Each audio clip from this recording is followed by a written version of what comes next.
This book is to be neither an accusation nor a confession, and least of all, an adventure. For death is not an adventure to those who stand face to face with it.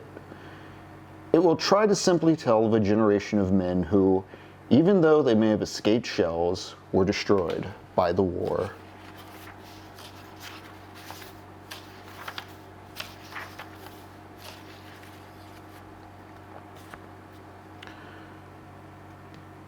During drill time, Fredric gave us a long lecture until the whole of our class went, under his shepherding, to the district commandant and volunteered. I can see him now as he used to glare at us through his spectacles and say in a moving voice, "Won't you join up, comrades?" These teachers always carry their fieldings ready in their waistcoat pockets and trot them out by the hour, but we didn't think of that then. There was, indeed, one of us who hesitated and did not want to fall into line. That was Joseph Bim, a plump, homely fellow, but he did allow himself to be persuaded, otherwise he would have been ostracized. And perhaps more of us thought as he did, but no one could very well stand out, because at that time, even one's parents were ready with the word coward. No one had the vaguest idea what we were in for. The wisest were just the poor and simple people. They knew the war would be a misfortune, whereas those who were better off, and should have been able to see more clearly what the consequences would be, were beside themselves with joy. Kaczynski said that was a result of their upbringing. It made them stupid. And what Kat said, he had thought about. Strange to say, Bim was one of the first to fall. He got hit in the eye during an attack and we left him lying for dead. We couldn't bring him with us because we had to come back helter-skelter. In the afternoon, suddenly we heard him call, and we saw him crawling about in the no-man's land. He'd only been knocked unconscious. Because he could not see, and was mad with pain, he failed to keep under cover, and so was shot down before anyone could go and fetch him in. Naturally, we couldn't blame Fredric for this. Where would the world be if one brought every man to book? There were thousands of Fredrics, all of whom were convinced that they were acting for the best, in a way that cost them nothing. And that is why they let us down so badly. For us lads of 18, they ought to have been mediators and guides to the world of maturity, the world of work, of duty, of culture, of progress, to the future. We often made fun of them and played jokes on them, but in our hearts we trusted them. The idea of authority, which they represented, was associated in our minds with a greater insight and a more humane wisdom. But the first death we saw shattered this belief. We had to recognize that our generation was more to be trusted than theirs. They surpassed us only in phrases and in cleverness. The first bombardment showed us our mistake, and under it, the world, as they had taught it to us, broke into pieces. While they continued to write and talk, we saw the wounded and dying. While they taught that duty to one's country is the greatest thing, we already knew that the death throes are stronger. But for all that, we were no mutineers, no deserters, no cowards. They were very free with all these expressions. We loved our country as much as they. We went courageously into every action, but we also distinguished the false from the true. We'd suddenly learned to see. And we saw that there was nothing of their world left. We were all at once terribly alone, and alone we must see it through.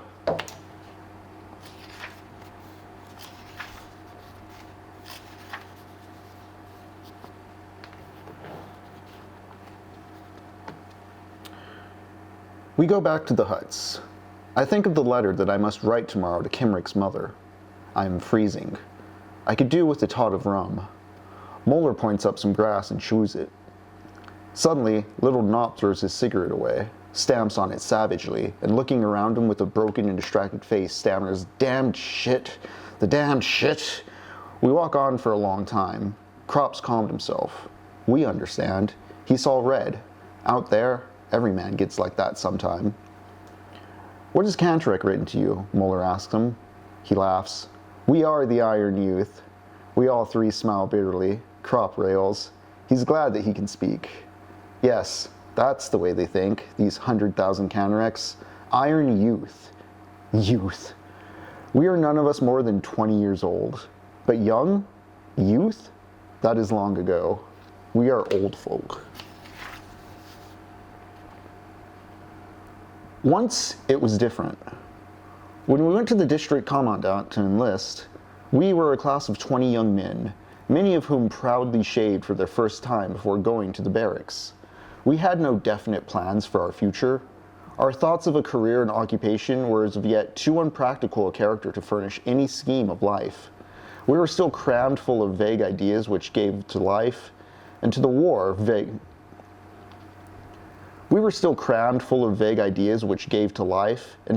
also an ideal and almost romantic character. We were trained in the army for 10 weeks, and in this time more profoundly influenced than by 10 years at school. We learned that a bright button is weightier than 4 volumes of Schopenhauer.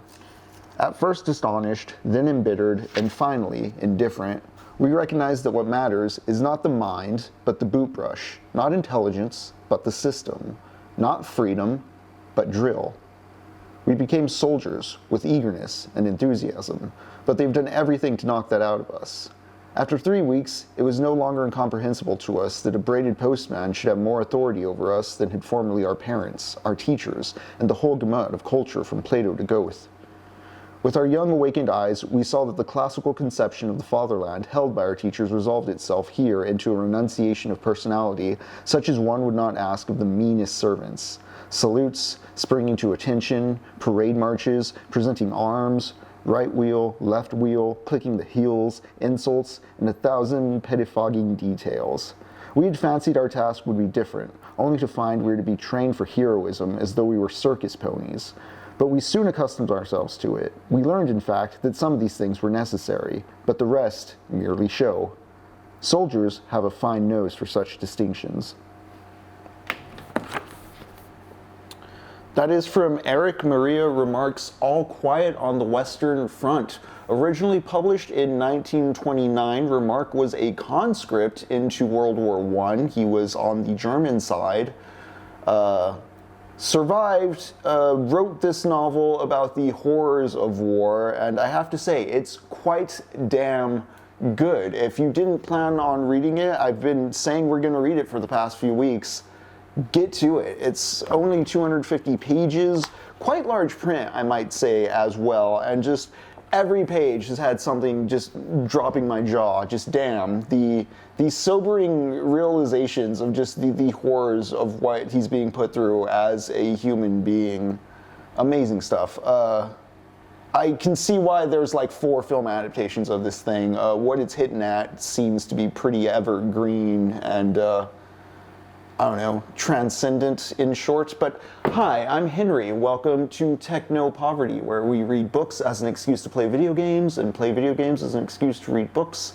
And we bounce the two off with you live, the chat. We're playing Conscript. We're reading All Quiet on the Western Front. We are talking about World War I. For those of you on our Discord, we will be watching Stanley Kubrick's Paths of Glory this Sunday at 7 p.m. Central Time. If you want info on the Discord, just check out patreon.com/technopoverty. Let's get right to the game. We were pretty... I don't know how far we are in Conscript, but I was enjoying the Resident Evil meets Dark Souls meets Paths of Glory-ness of it all. Horrific trench warfare made into a survival horror game. I'm going to turn it up a bit too. I didn't like how low it was last session, honestly. Let me know if the game gets too loud, chat.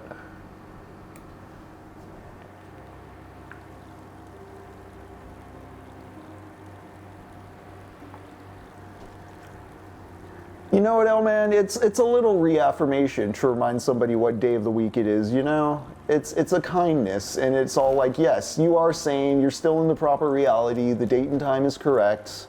Let's see if I remember how to play Conscript. I sure think I do. I believe I spent all possible coins I had. No, I didn't. I spent upgrade parts last time.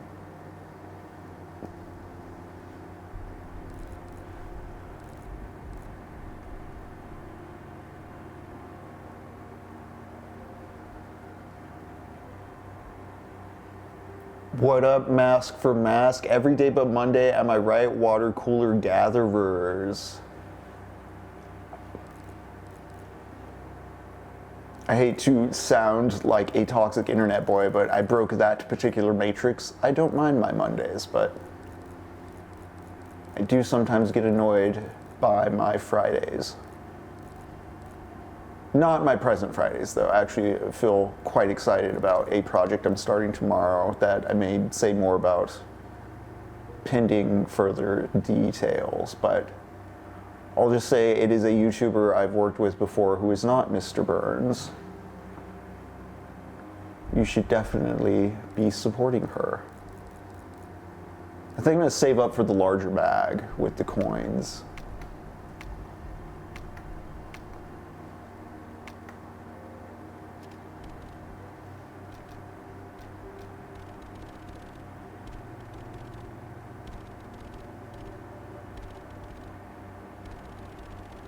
An interesting little point of resonance. Oh yeah, you have.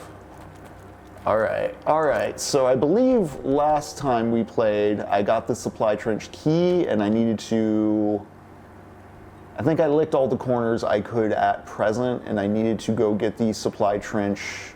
I need to go unlock the supply trench door, which I believe is the southern door here. Yep. Yeah, the rest of these are either helmet or blocked or from the other side. And I don't think I left any dynamite or anything laying out. I think I've pretty much picked up everything I needed. So we're gonna run for this southern door, gang. I, for one, like the backtracking. Let's see if we can normalize. Let's see if we can get comfortable enough with the map where I'm not constantly checking it every time I open a door. Also, let's pace up my stamina run.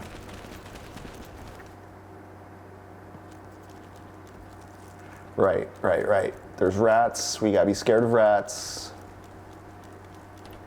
I am wondering if there's something supernatural going on or not, because the enemies are abstracted enough to where I can't tell if they're zombies or just enemy soldiers, because they have the ability to open fire, clearly.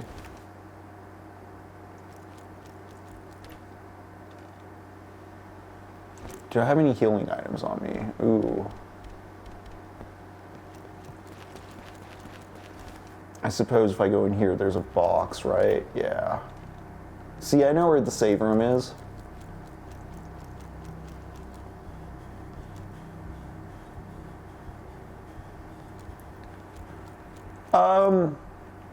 It's a gray zone mask, so I'm just erring on the side of safety.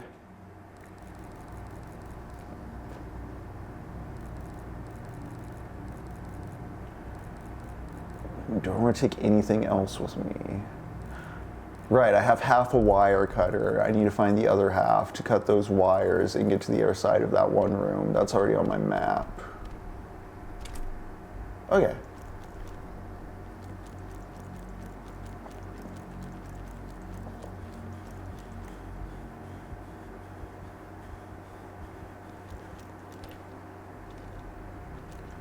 Also getting to do some fun stuff with a play happening here in Austin that I'm excited about as well. So summer's gonna be fun.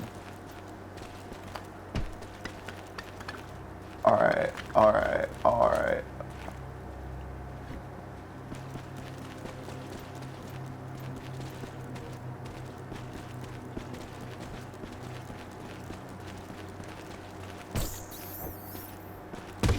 Okay, good thing the rats seem to go down pretty fast.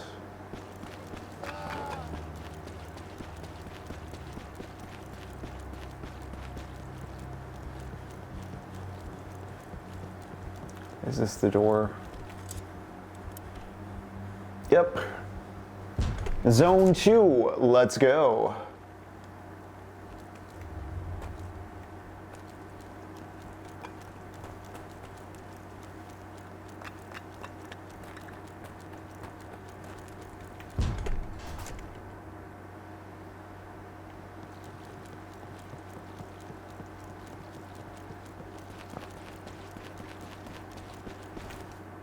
Okay, cool.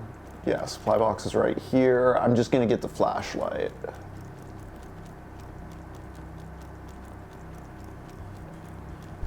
Got to keep yourself healthy and alive.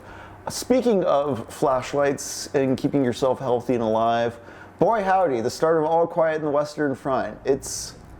What do you know? It's all quiet on the Western Front. I actually, when we're looking to research, like the German translation in the more literal sense is in the West, nothing new. And I don't know about y'all, but the phrase is kind of, the title has become kind of a common phrase, or at one point was a pretty common phrase in the popular or general culture.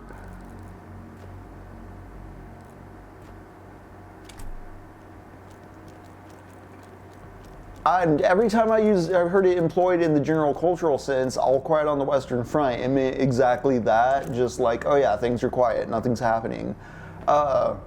I'm starting to think, though, that the actual meaning of it is something more akin to, say, Generation Kill, with the hurry up and wait. Just the insanity of just waiting for your death to come at you in these trench and everyone around you dying. The way the book opens is everybody's being served lunch or dinner, and there's extra rations. But the reason there's extra rations is because the battalion that was originally 150 men is now only 80 men. Huge losses, you see. All right, let's turn this off.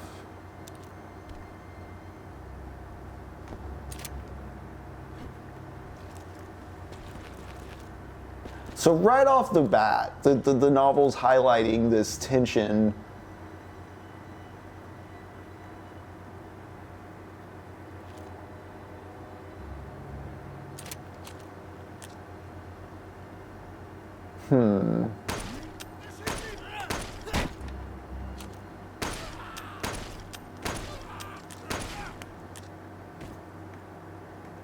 Oh, okay.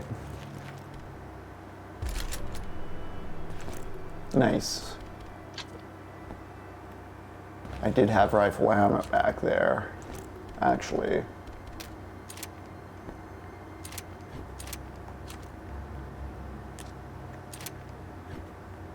Alright, I'm pretty low on ammo. I need to remember not to use it.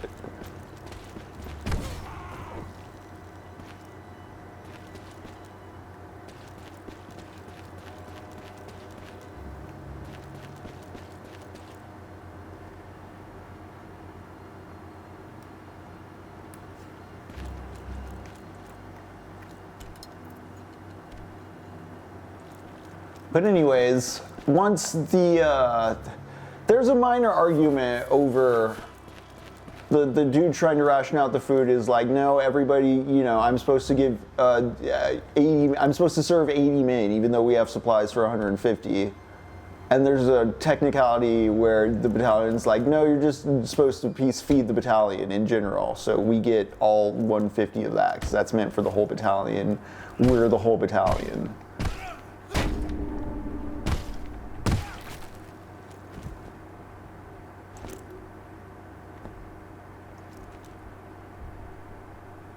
Eventually, like one of the corporals has the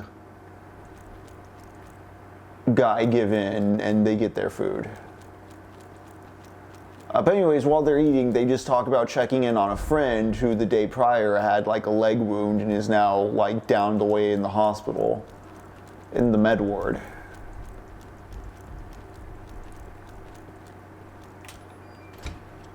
Ooh, what's in here?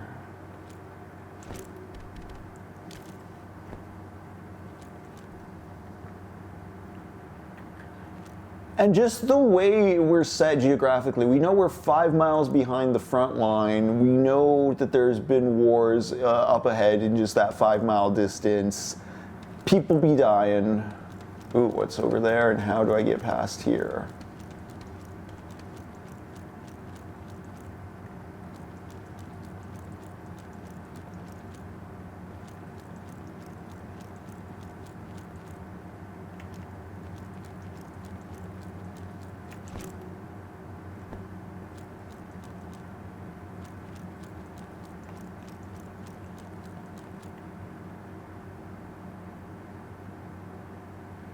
What is this?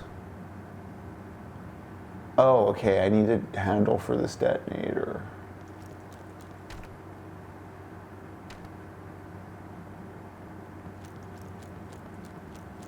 So I probably have to set, I can set the dynamite here if I have it. Noted.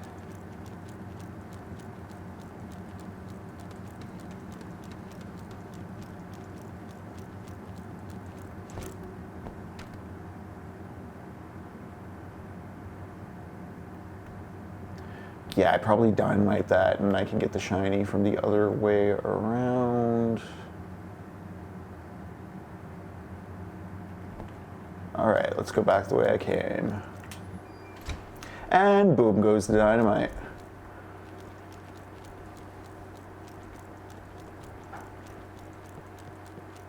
Oh.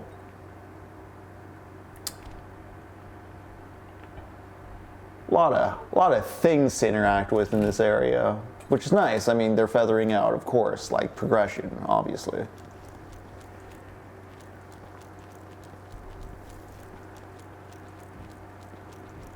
But while the boys are eating, the narrator tells us his name's Paul. These are his lads. They're all 18, 19, 20. As I read at the start, they were talked into enlisting by their teacher. Which, hot damn, what were the laws in 1916? Imagine, I don't know, I'm thinking of like Heinlein Starship Troopers and the way the teacher's just telling them about duty and service and like is a very heavy-handed vet in that respect. Ooh, cigarettes.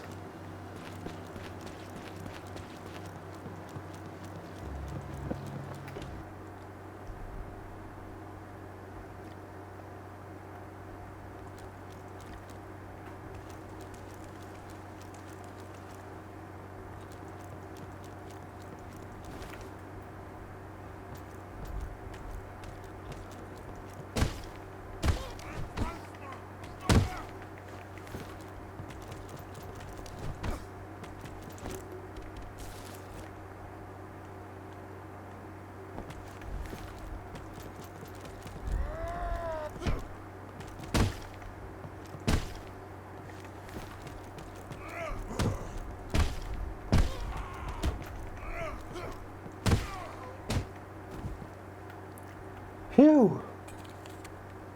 And I took his cigarettes. So are they like plague-stricken, like fever-driven madmen, or are they just enemies? Take the detonator handle, yes. I kind of like that, unless I've just been oblivious to some details. It can be either. Do I want to assign some supernatural terror to what is otherwise very brutal and depressing trench battles between two dudes whacking each other with shovels? Because, yeah.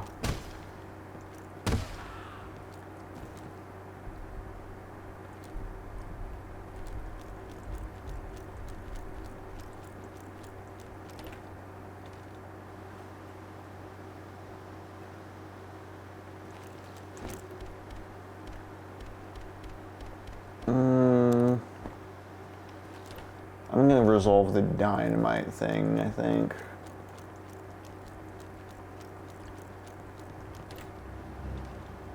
think. Maybe I'll just crack open a whole new set of problems. Let's see. So once Paul's told us just in general what the deal is on the Western Front,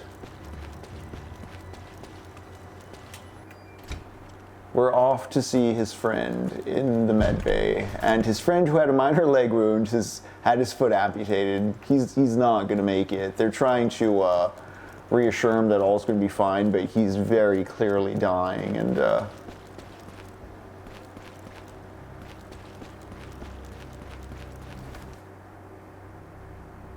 It's a very impersonal moment too, because like the rate at which people are dying, like the doctors need that bed and they know the kid's not going to make it, so they're trying to like rush along all the graces given by his friends. The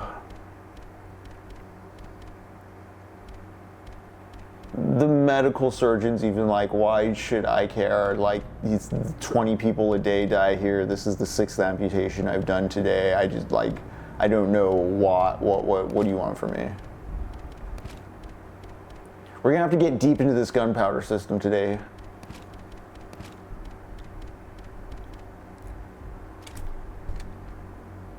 What's the organize?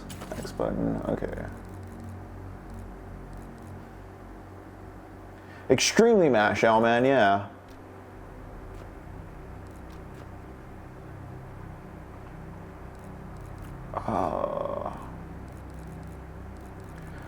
I think with the gunpowder, what is it? I need to mix A and B, or I need to mix it with chemical fluid. Now I don't have any of the chemical fluid right now.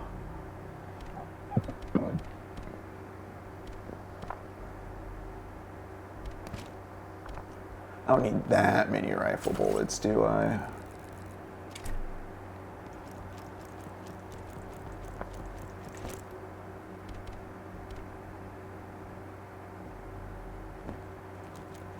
Cool, let's go.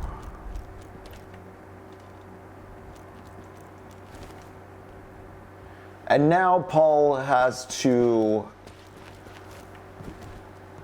I believe his friend's name is Kemrick. There's like 3 K names. There's Krasinski, there's Cranton, and there's Kemrick. And Kemrick's the one who dies, if I got that right. Sorry, there's a lot of very hard K German things going on in this book, but it's beautiful. But now Paul's just thinking how he's going to have to write Kemrick's mother to explain the loss. But that's been the first 2 chapters. I've been a little slow to start it this week. Highly suggest reading along with us.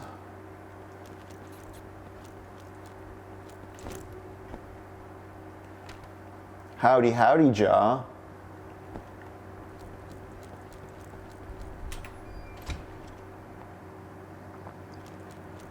We just opened up a new area in Conscript, and I've been talking a little bit about the first 2 chapters of All Quiet on the Western Front, which has been a very riveting read.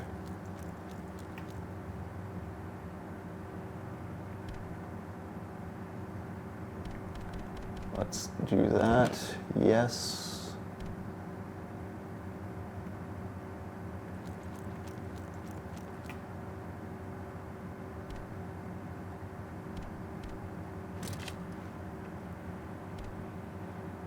Mask for mask.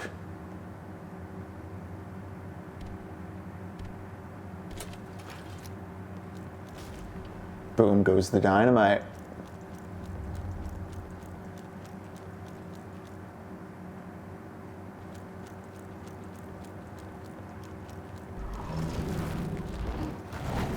Just like Resident Evil A.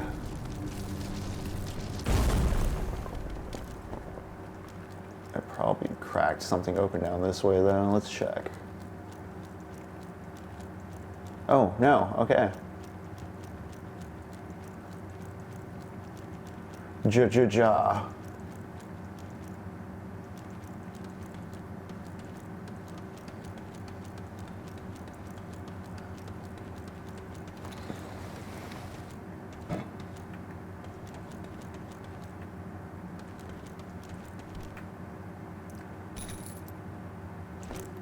That's some kind of currency.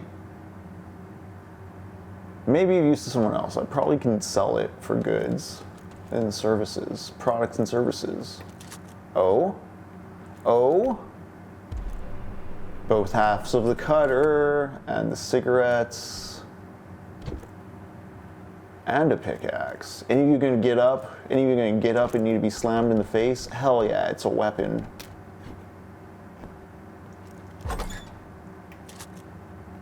More gun parts, awesome.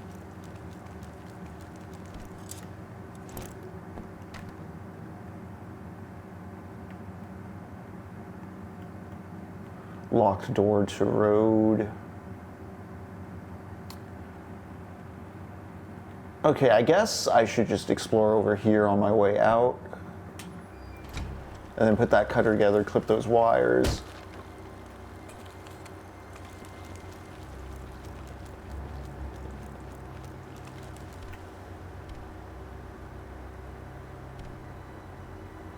Don't have a grenade, sorry.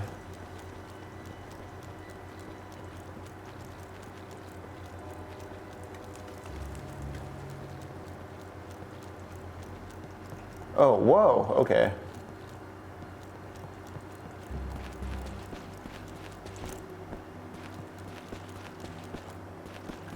In here, got cigarettes. It's this way I need to go next.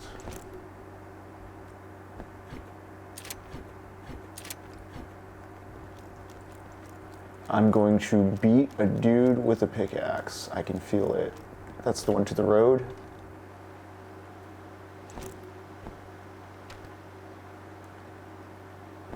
Oh yeah, I just didn't explore this area.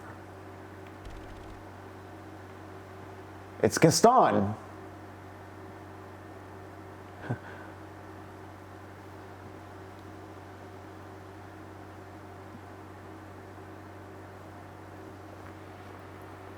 Yeah, Jaw. Also, All Quiet's pretty short, pretty breezy in the first two chapters, as I was saying. They're getting extra food because their battalion's lost so many men that the rations have practically allowed for more than typical, and there's a bit of a tension over if they should keep preserving it or just let them in eat their cake. They eventually let them in eat their cake, but then they go and see a friend who's been amputated, his foot's been cut off, and it looks like he's not gonna make it, and then he dies.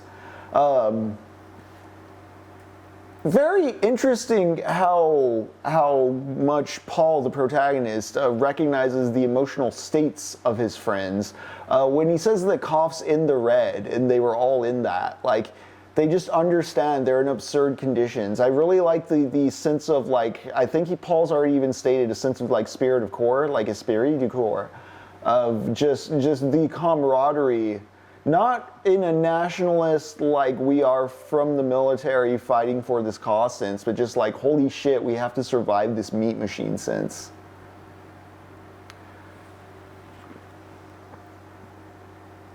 No one's... Man, look at this Gaston's mustache. Yes, I do.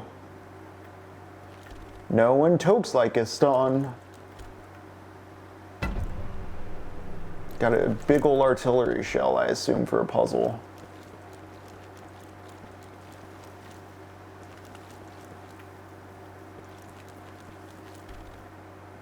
You don't want another one? Okay.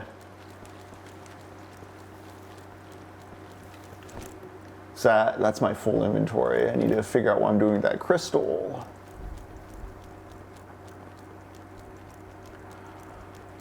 But I also, the way it opens with Paul talking about his teachers leading them into enlisting and just the social pressure of being labeled a coward by your family or by your mentors and respected authority figures.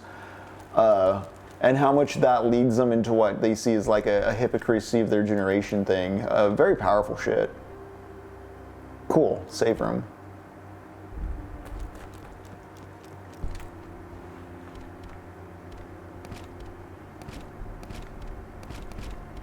Actually, we're gonna do a total overhaul.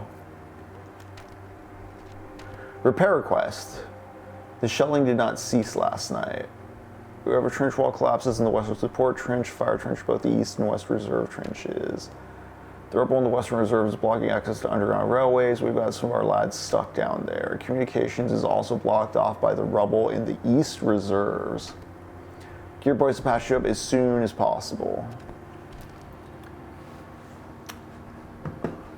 Again, the best viewers are already here, chatter. I'm going to ban you.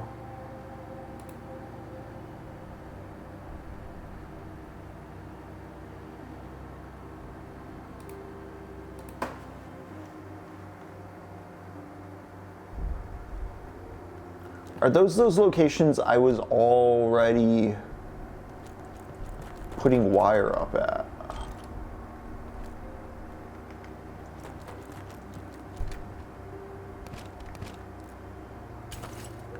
Alright, so I definitely want a pistol ammo, rifle rounds.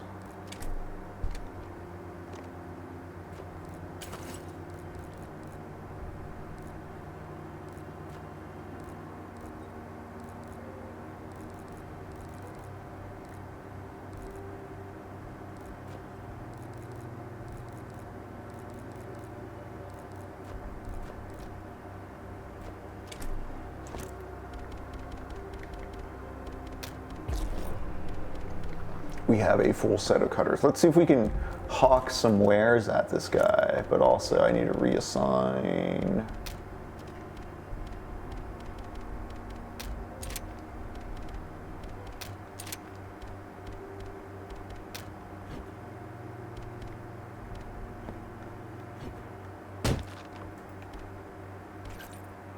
Okay, that's what I needed to make ammo stuff.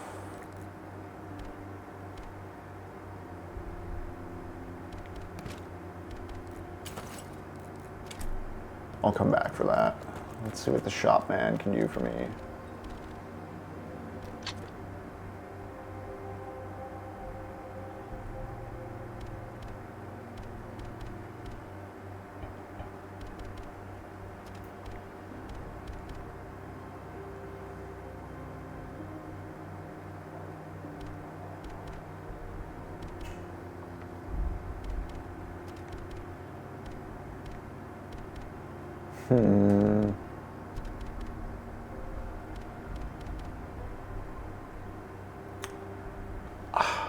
I want to upgrade capacity, but it seems like it might be a lot of gun parts, and maybe I might be better just giving myself some firepower for now. Actually, reload speeds would be pretty good on that, especially since I'm maxing it, it appears. All the squares there are full.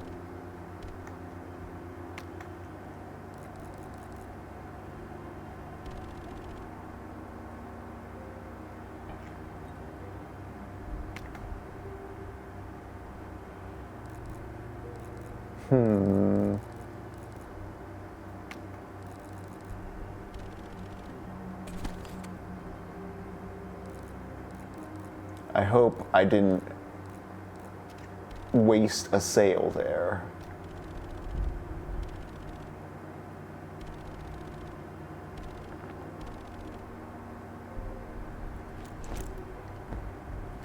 Oh, also his friend who died had a watch he lost on the battlefield that he really wants them to find, which I find interesting considering that's also a device here in Conscript. Is we're looking for my brother's watch, or grandfather's watch, that my brother had. Okay, so I gotta run to use the clippers on the wires, clearly, but I kind of want to see what gunpowder trickery I can do. Twickery, Dr. Wywee. Alright.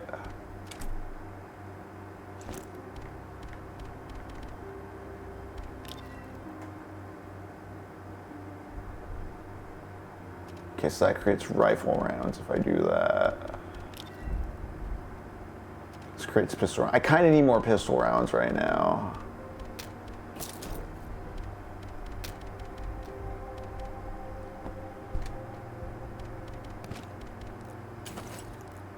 Any other key items I have right now?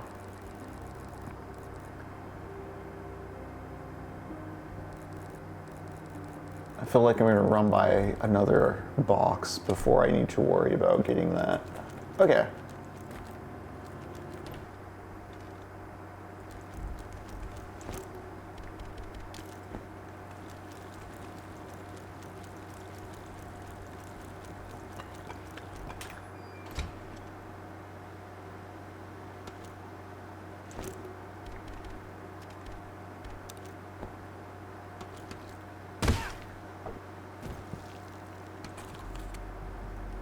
Aw, he had a dog. At least I don't have to actually fight dogs.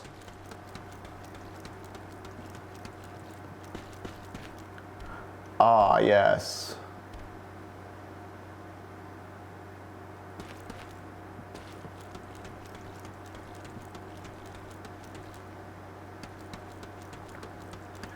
Oh, Ja, I'll read that in a moment. I think I know what you're saying because I did find some interesting stuff on research.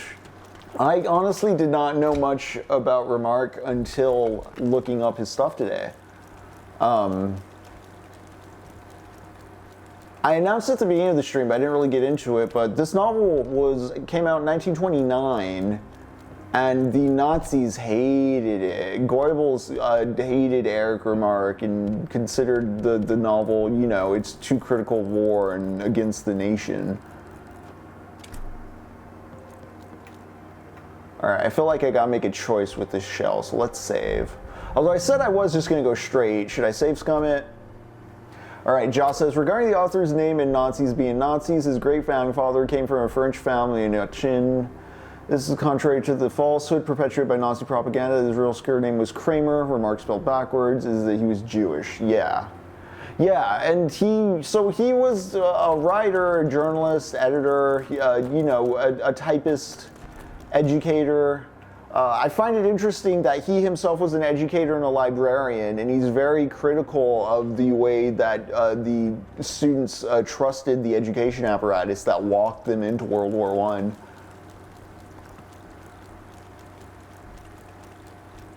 But he became like a Swiss refugee, or like he became a refugee in America during World War II, and then moved to Switzerland afterwards.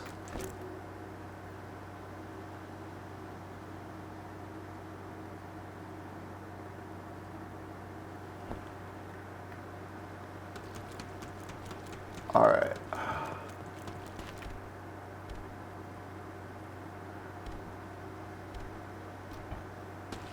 Reserve Trench West.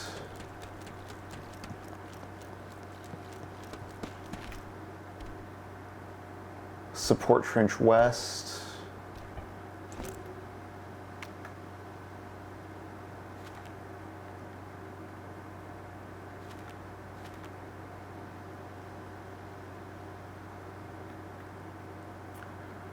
I assume, so this is Support Trench West, I imagine. Oh yeah, okay, so there's artillery rubble I would get out of the way. That doesn't open anything useful though, does it? Because like that's just a big loop with rats. But there's this guy. Is that still Support Trench West? That's Support Trench Southwest is what I'm thinking.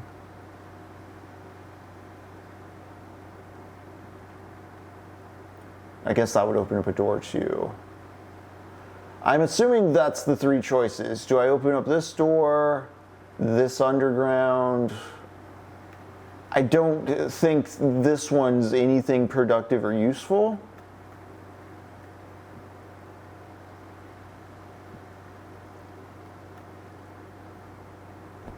I think I'm gonna go for that bottom. Oh wait, there's a fourth choice over here, eh?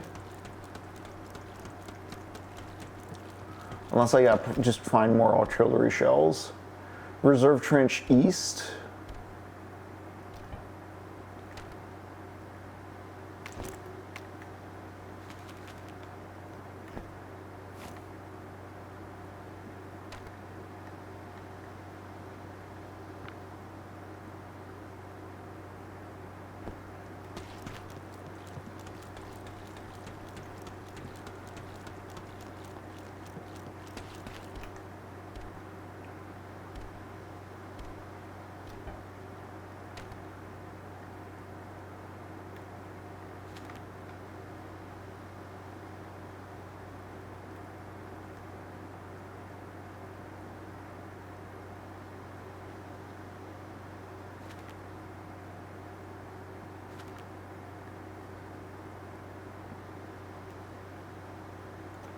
All right, I think I'm gonna go for Support Trench West.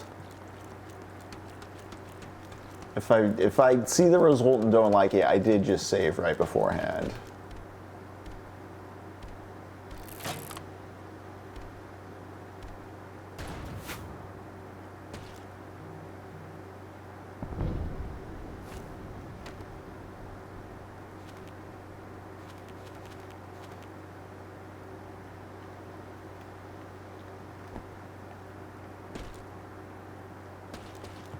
Alright, maybe I just have to come back here, and this might be a totally optional part of this process. Okay. Let's go cut some wires. I'll worry about the consequences of my actions later.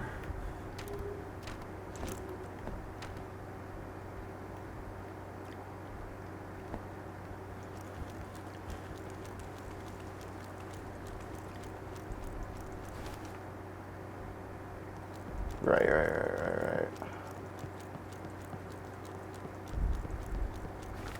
This is where I got the means to blow shit up.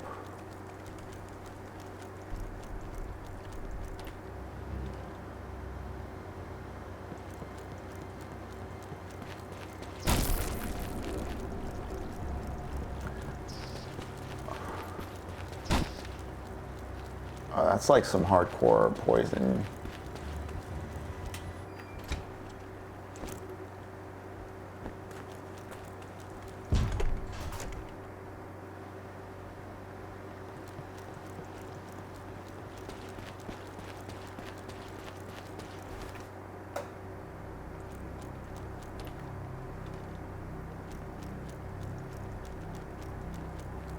Let's get some health before we die.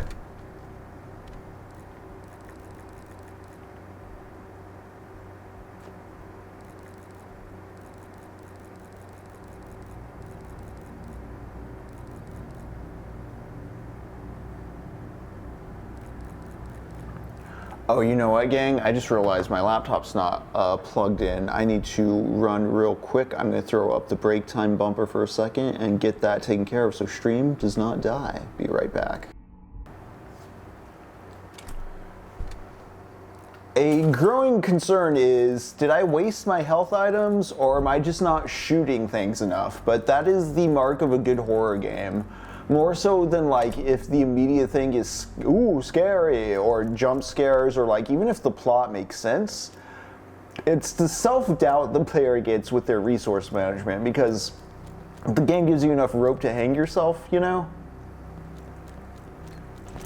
I guess I'm going to waste this med pack. Maybe I should try shooting the mouses. Oh wait, no, I should actually beat them with physical things.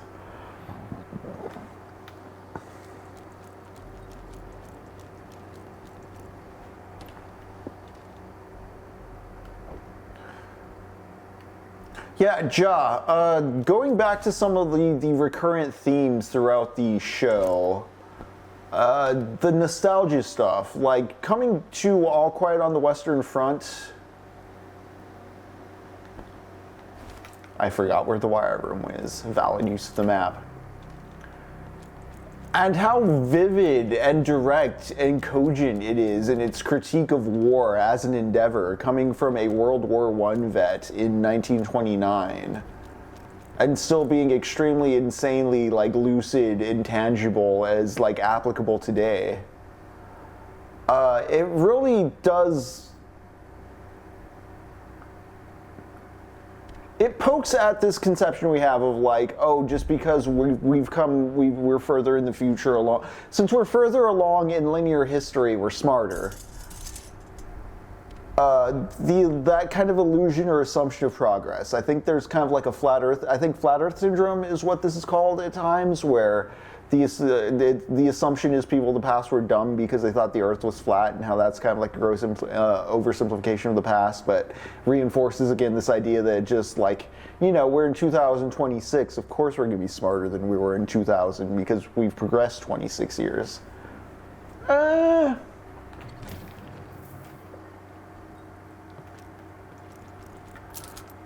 But I think this is also the kind of thing that there's a bit of dread in the sense of like, oh no, will we never learn? But also, if we were making these observations 100 years ago and are still here, maybe we can make it another 100, maybe. This is the exact reason I like digging up old books and looking for like relevant by theme kind of media regarding events. because it sort of mitigates that crisis of postmodern schizophrenia that Jameson talks about.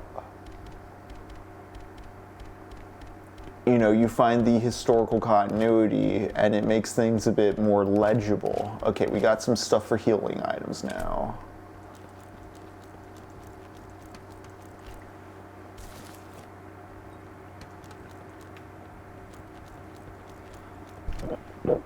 I think something I find fun or interesting is my approach to philosophy and theory is more like backdoored in through an interest in narrative, like narrative literature, narrative media. I say narrative media in general. I'm not trying to like simplify art into like content when I say media. It's just that's what I can think of. It's the Latin term for multiple, you know, mediums being used or utilized, be that video games, books, music, movies, etc., etc.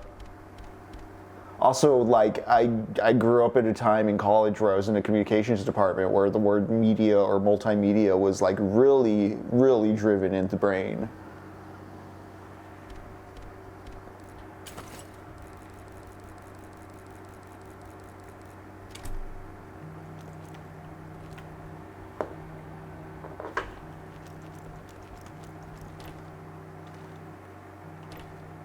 Did I get everything I wanted in this room?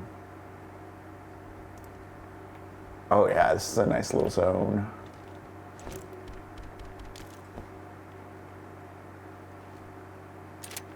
Oh, did you all hear that? That's fucked up.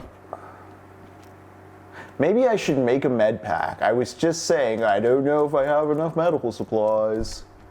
Golly gee. Alright, I think I just need to take you and you, and I'll take you as well, because if this is like a boss encounter, I'd rather be prepared.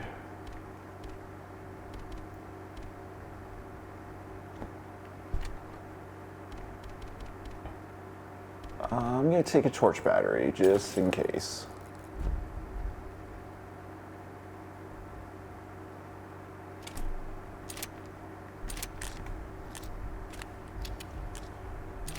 I gotta say, reloading feels really nice, gang. There's like a little haptic vibration. The animation's just the right speed.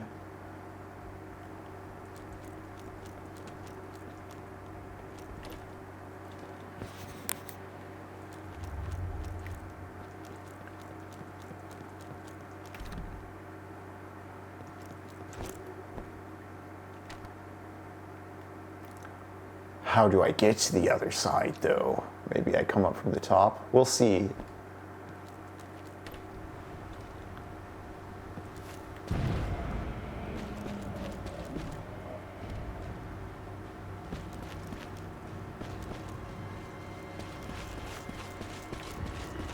Oh, scary.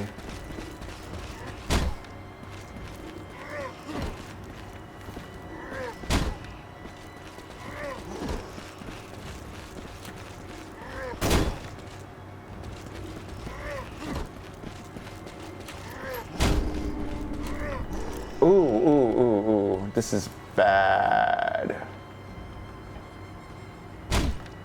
Maybe I should have gone with the shotgun. I'm trying to...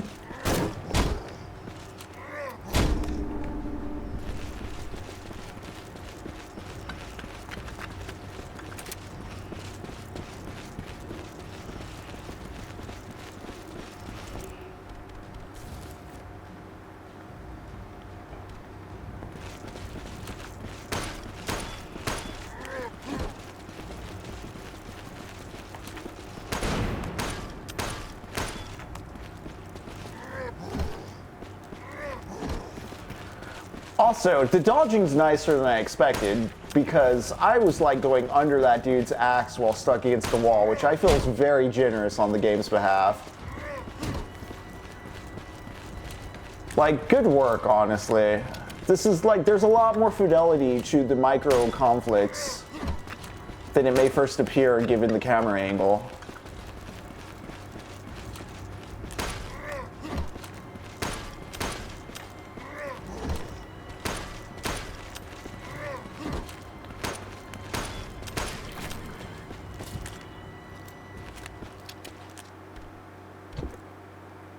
You shovel, who dis? Okay, I did have to kill those guys at least.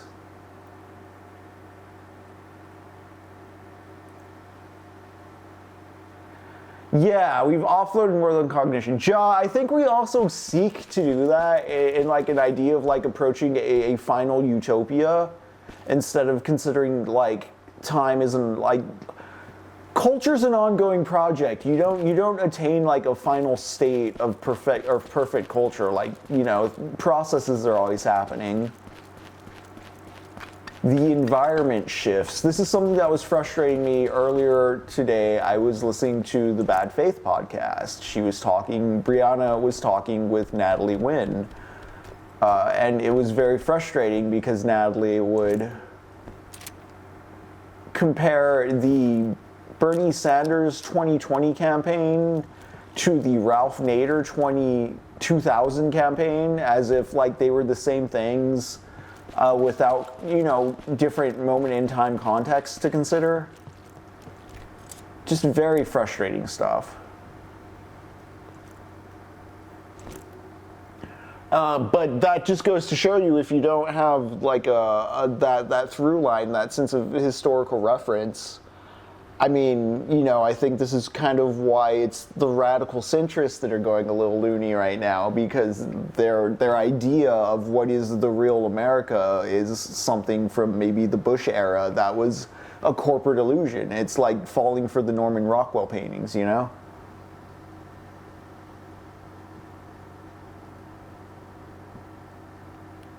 Yeah, Ja, I question that too. How would people of the past consider the rate at which we get information now?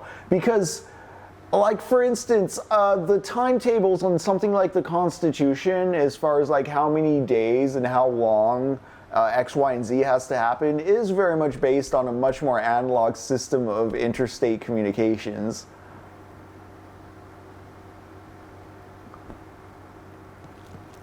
All right, what am I seeking to do now? Oh.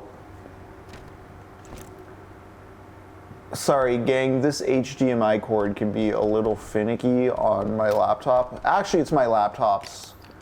The machine I'm playing Conscript on, I have it going HDMI out into other stuff. It may be a little finicky.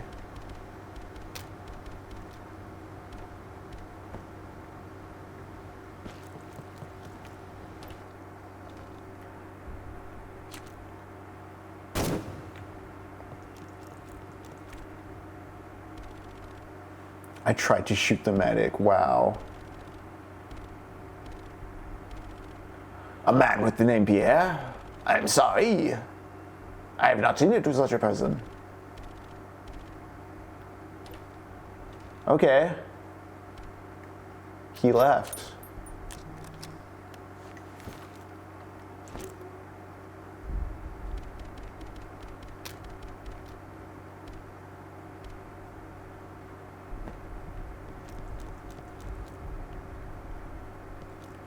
Damn.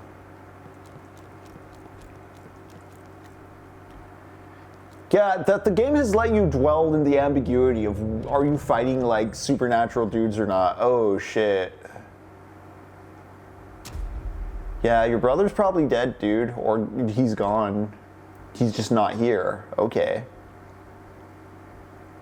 Oh wee wee.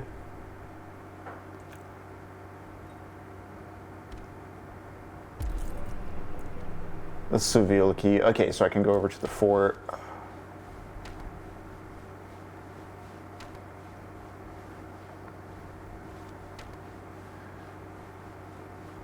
Did I hit my brother?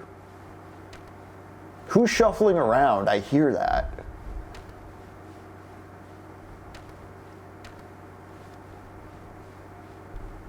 Oh, fuck. Okay, cool. Just an operating table, take some morphine.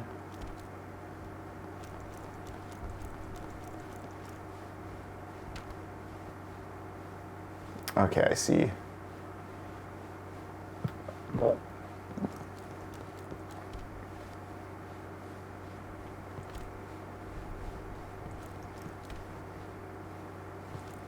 Oh, I can't do anything. It's just gonna creep, eh? I thought it was gonna ask me if I want to like inject it with the morphine to calm it down. Permanently increases your tolerance to pain. Okay, so it's like the triple combo Resident Evil 4 herb.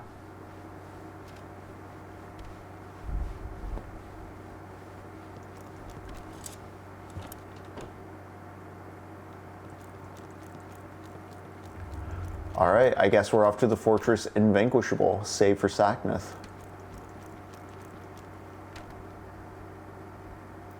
You know what, L-Man? I'm not thinking with power, but you sure as hell are.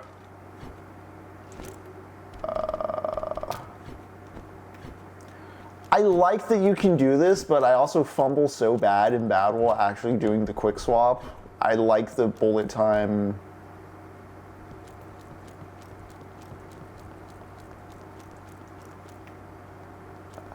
Oh no. Okay, maybe I just can't.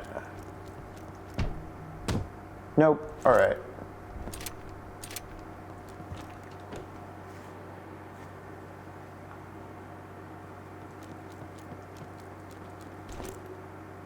So, if I remember right, the fortress is... Yep. Locked from the other side. Seville key. Seville key. Okay. There's like a generator there. There's a safe room over there. Cool. I'm well equipped. I got healing items.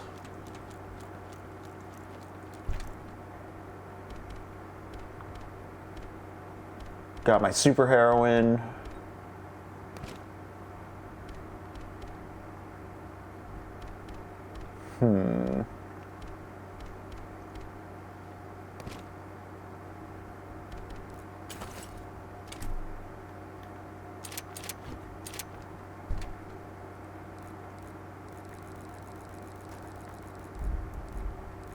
A lot of lighter fuel and fluid. Oh, maybe I should be utilizing that for the rats, but you know what? I say that, but I'm not gonna inventory it. We're just gonna raw dog these rats.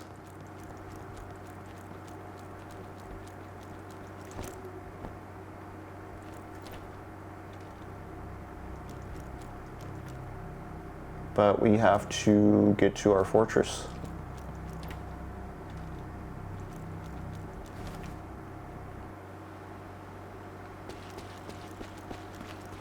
I do love that, given World War I is known for the no man's... Whoa.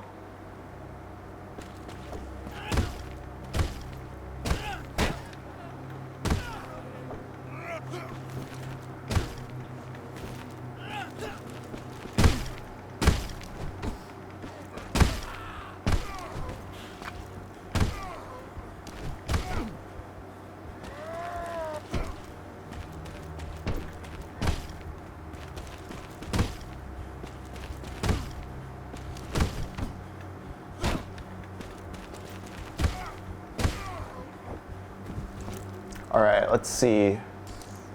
Cool, more health. Nice.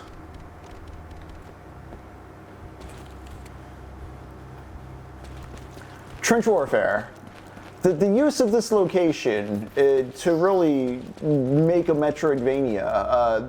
Aces.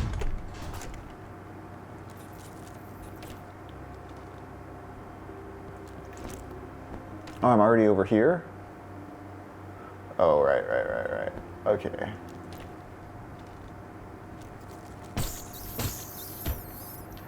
Yeah, maybe I should just whack rats because they go down so easy. Just avoid the plague altogether, you know?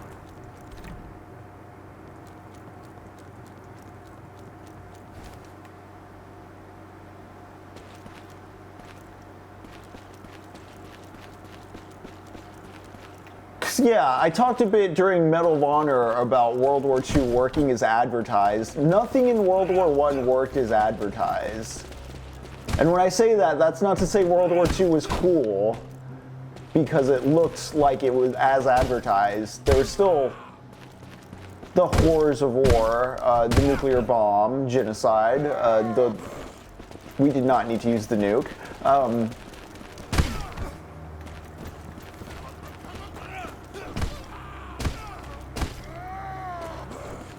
But again, World War I, it was just, there's 100 yards and we're gonna battle for it day in, day out. Sometimes it's your 100 yards, other times it's our 100 yards. It's all mud. We've been digging it in and out and just running barbed wire and mines and mustard gas all over the place, so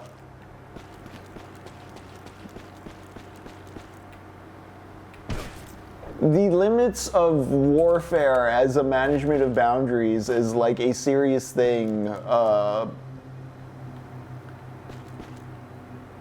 As Joss said prior on it being industrialism coming of age, it's us kind of realizing where power lied, and it no longer was in like our ability to just like who can get the highest kill in deathmatch. Like, we were playing CTF, different set of objectives. We have the machinery to just keep the killing going and going and going, and we'll just be entrenched at these lines, and there'll be, you know, the back and forth of the no man's land, sure. But it's you're just maintaining boundaries. You're holding that status quo. This is why we shift to the police state, as Baudrillard describes it, or the police actions.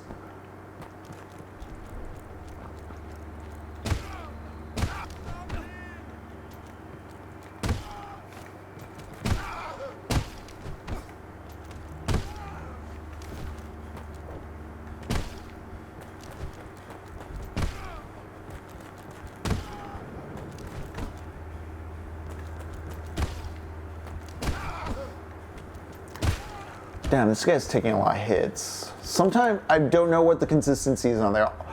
Was that fucking Gaston? I recognize, like, is that, no, Gaston had a longer neck, but he still had the same mustache.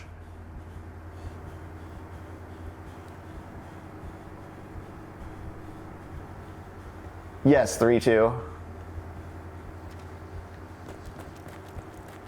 Am I just slowly going insane in the trenches and killing all the dudes I see around me because... Oh, trench raider stabbed in the chest. Wait, so a German trench raider stabbed in the chest, but he aggroed on me. Or did I aggro on him? Am I just... Chat, I feel like I'm going crazy, and this is a bit of a good... Like, strong kudos to the game for this. Should I have tried talking to him before hitting him? Did I try that, or did he aggro on me? I'm like, who started there? Because I've been running the trenches. Everything's been mean to me. I've been a murder first, ask questions later kind of guy. But I don't know, like that. Some of them drop photos. I'm like, wait, oh no, the implications.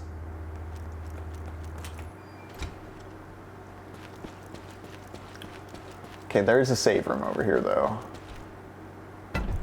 Oh, hell yeah.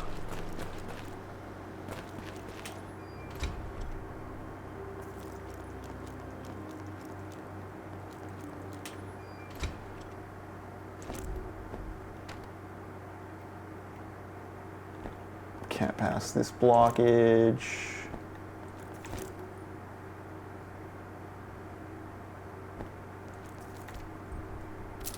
Hell yeah, dude, shotgun shells, they shall not pass.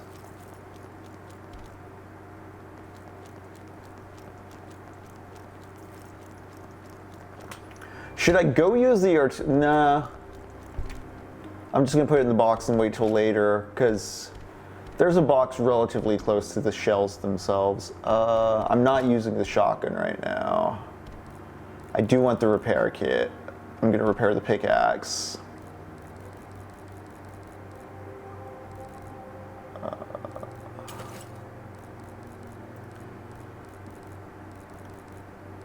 I could be wearing body armor, which is a good call considering I have no...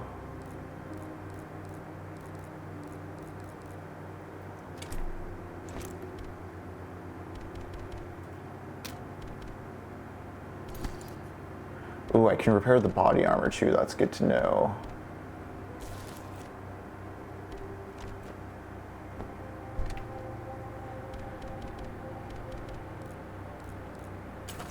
You know what? It's only now I'm realizing the Death Stranding of it all.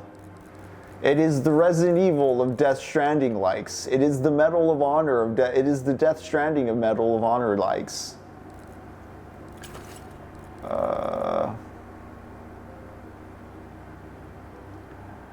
In World War I, trenches averaged 7 to 8 feet deep, with dugouts sometimes 30 plus below them. Yeah, I think I know this game is a video game gamified system, but I think when people think of trenches, they think of like one single like solitary ditch or line.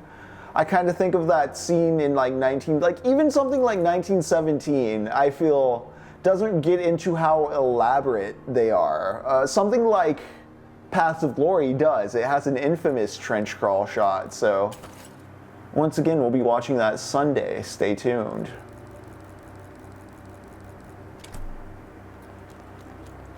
Alright, I'm going to save.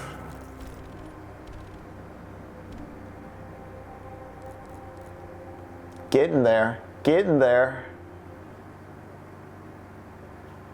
It's by one slot. I'm like, is that worth it? I guess I'll decide by the time I get there if it's worth it. How many upgrade items? I don't have a lot, gunsmith. Nah, I'm gonna keep collecting parts. I kind of want to like just hoard parts and pimp out the pistol. Build phase was just trenches.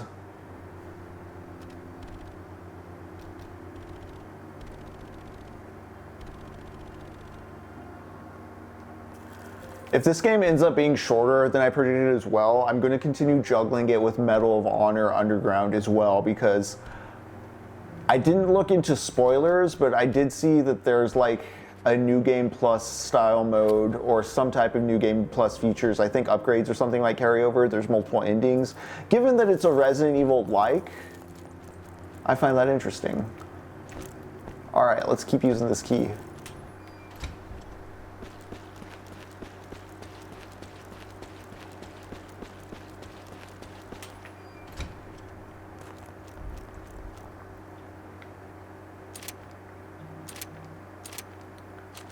You know what? I'm gonna treat myself to some bullets.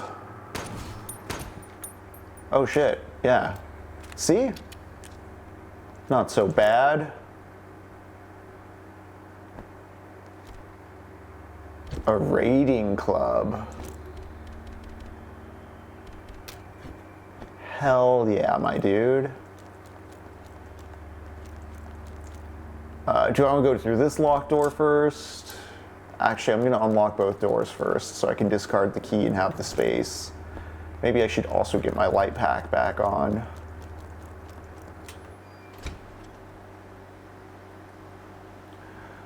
When you walk through the trenches, you couldn't even see death coming. There was a step-ups for on the enemy. World War II trenches were much more shallow. I stood in some in Europe. That's cool, Cha. Yeah, the World War II iconography overrules the World War I iconography, because World War I iconography is far more graphic, both because, you know, the media was a bit less in motion, and also because a lot of dudes were just like straight up, you know, in gas masks and such. Very grim black and white photography going on.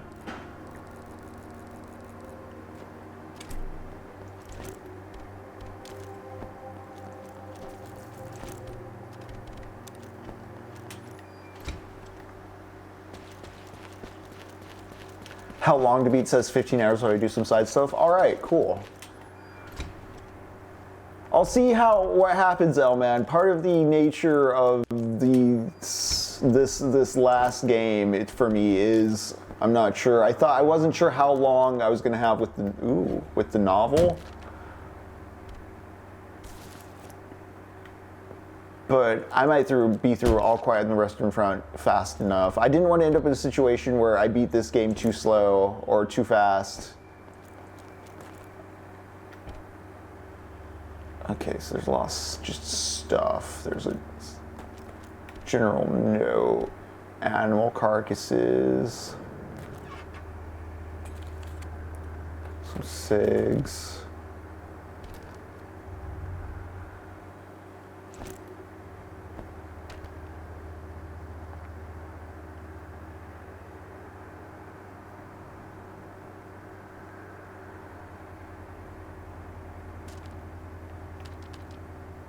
Okay, that's what I thought. So it looks like we're gonna go into a huge basement zone. Nice.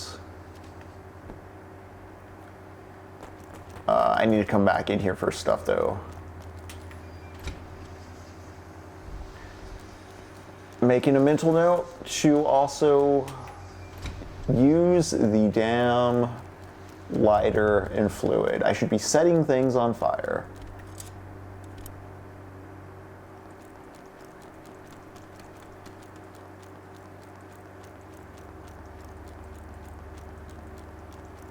This is new.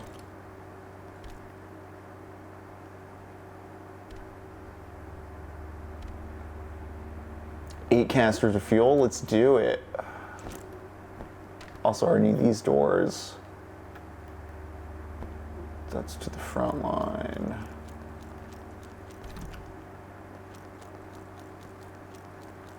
Okay, let's get all that fuel that I burn. Fuel these pumping engines.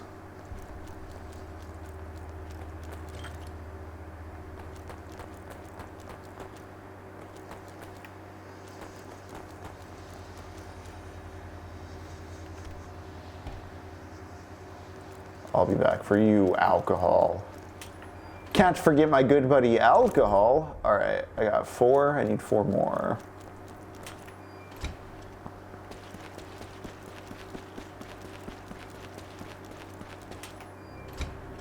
I do like also the consideration for how easy it is to clear an area. Like, I don't mind this backtracking because it's not too much.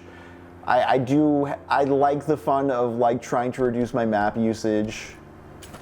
But also, once you clear out enemies, it's really easy to just go back and forth. It's not like there's a constant respawn making the run back annoying. Put the fabric away for now.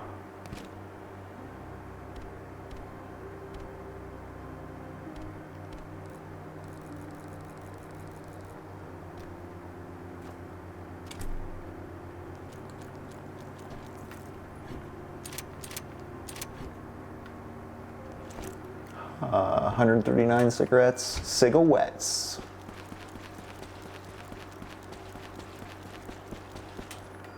All right, one more run into the room to get the alcohol.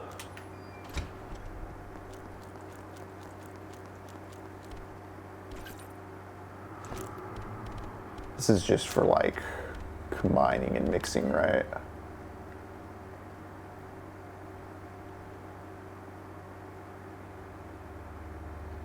Drinking it will calm nerves and temporarily reduce flinching from enemy attacks. I like that there's multiple uses like that. You can just drink it, or you can use it to craft shit.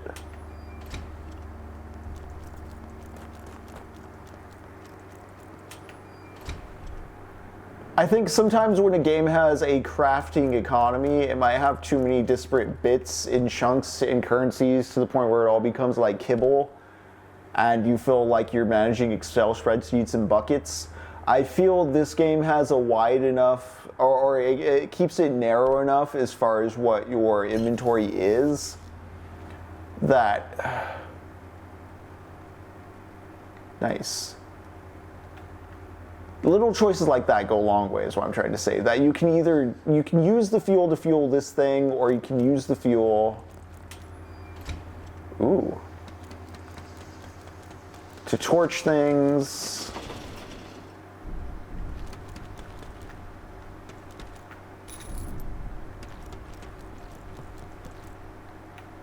This is hopeless, right? Yeah, yeah.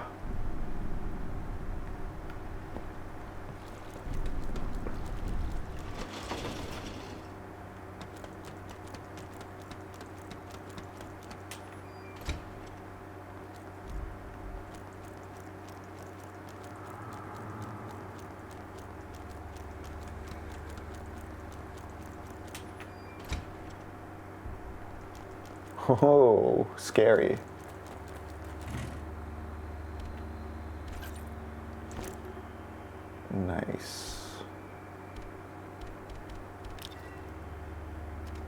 It creates fuel with the fluid. I don't really want fuel right now.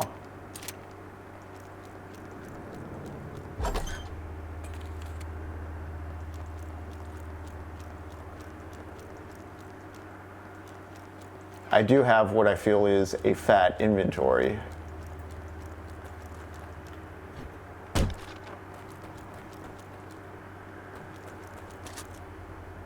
Cool.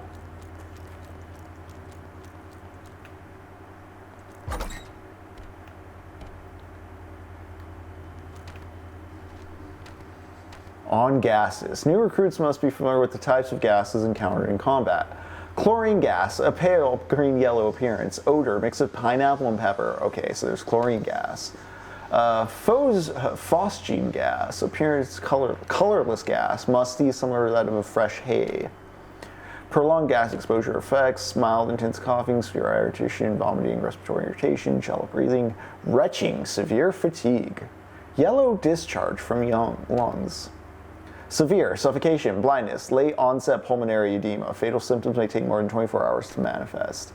If skin irritation turns out to be severe blistering, remove contaminated clothes and wash the affected area thoroughly with a disinfectant or alcohol cloth.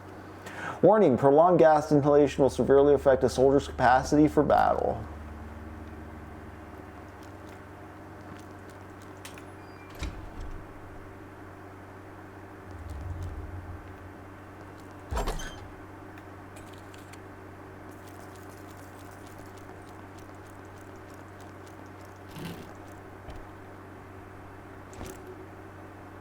Dang, yeah, I have too much stuff.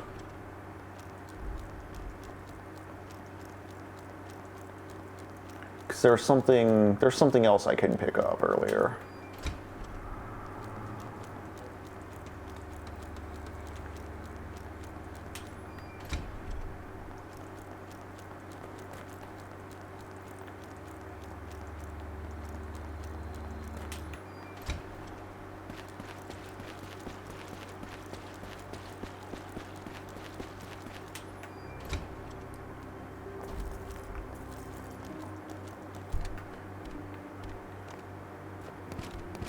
Okay, I'm gonna do the thing where I reorganize everything.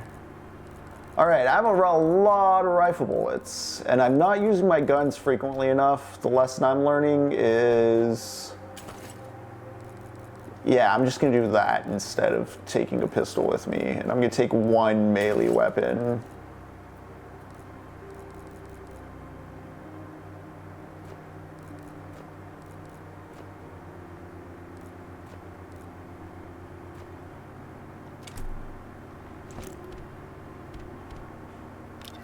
Gunpowder A with chemical fluid to make pistol rounds.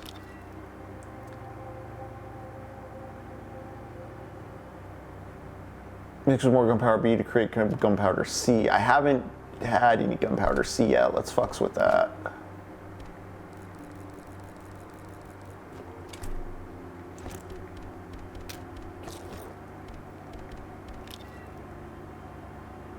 Mix with more gunpowder C, create gunpowder D.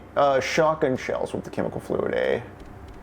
You know what? Just because I don't have many shotgun shells yet, I'm gonna invest.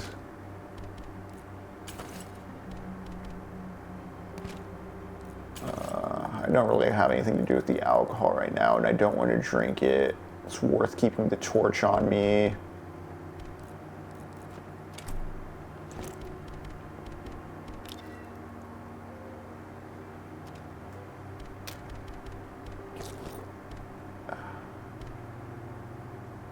Ooh.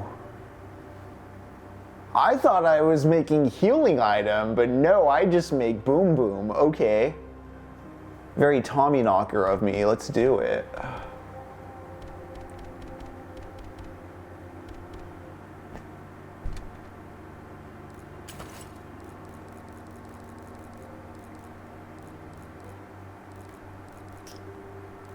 Alright, I'm leaving the artillery shell and the crystal.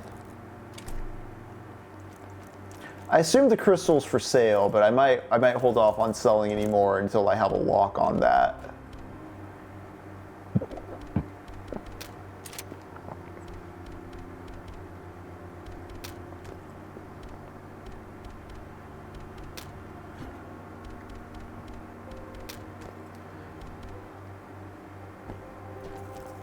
All right, no key items, no healing items, really. Oh, I should take the body armor with me.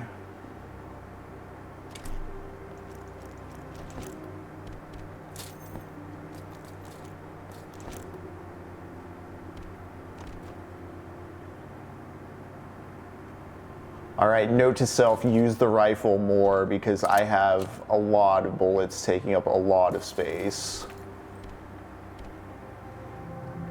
And you know what? I don't regret what I did with the artillery shell. I think we can get away with this one slot thing. Plus, last session I was like, we're gonna stick to one slot no matter the fuck ups. Roll the bones, especially if it's like a highly replayable survival horror dealy with multiple routes. So, game saved. All right, chat, it's getting about that time that I need to swap out the battery and such, so we're gonna take a quick break. I'm gonna hit that break time screen. We'll be right back.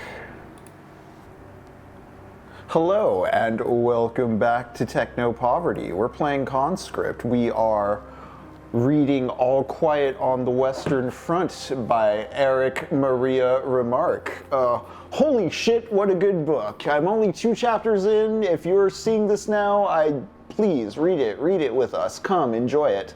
Earlier, I don't know if this was Jaw or Elman who brought up MASH, but we're just talking about the historical continuity thing. Fredric Jameson was coming up, talking about the postmodern state of schizophrenia, of not being able to trace a line through history, and how, I don't know, part of why old fiction is interesting is it demystifies the past. It gives us a more lucid look at like understanding where things now come from.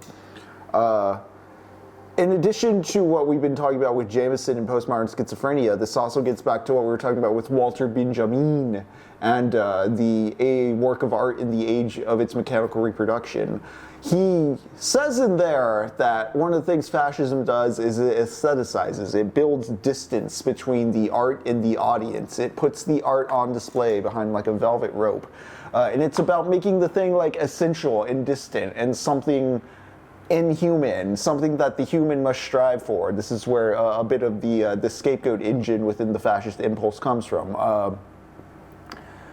I think about how All Quiet in the Western Front and being so sobering and still relevant demystifies past notions of romantic warfare, and that's kind of what reading history I think should do effectively, is demystify the past. I do think this is something in his fiction George R.R. Martin is actually getting at with A Song of Ice and Fire that doesn't exactly get translated into the TV show A Game of Thrones. Also, when people punch on George on the internet and they oversimplify what those books are doing, it's an aspect they overlook.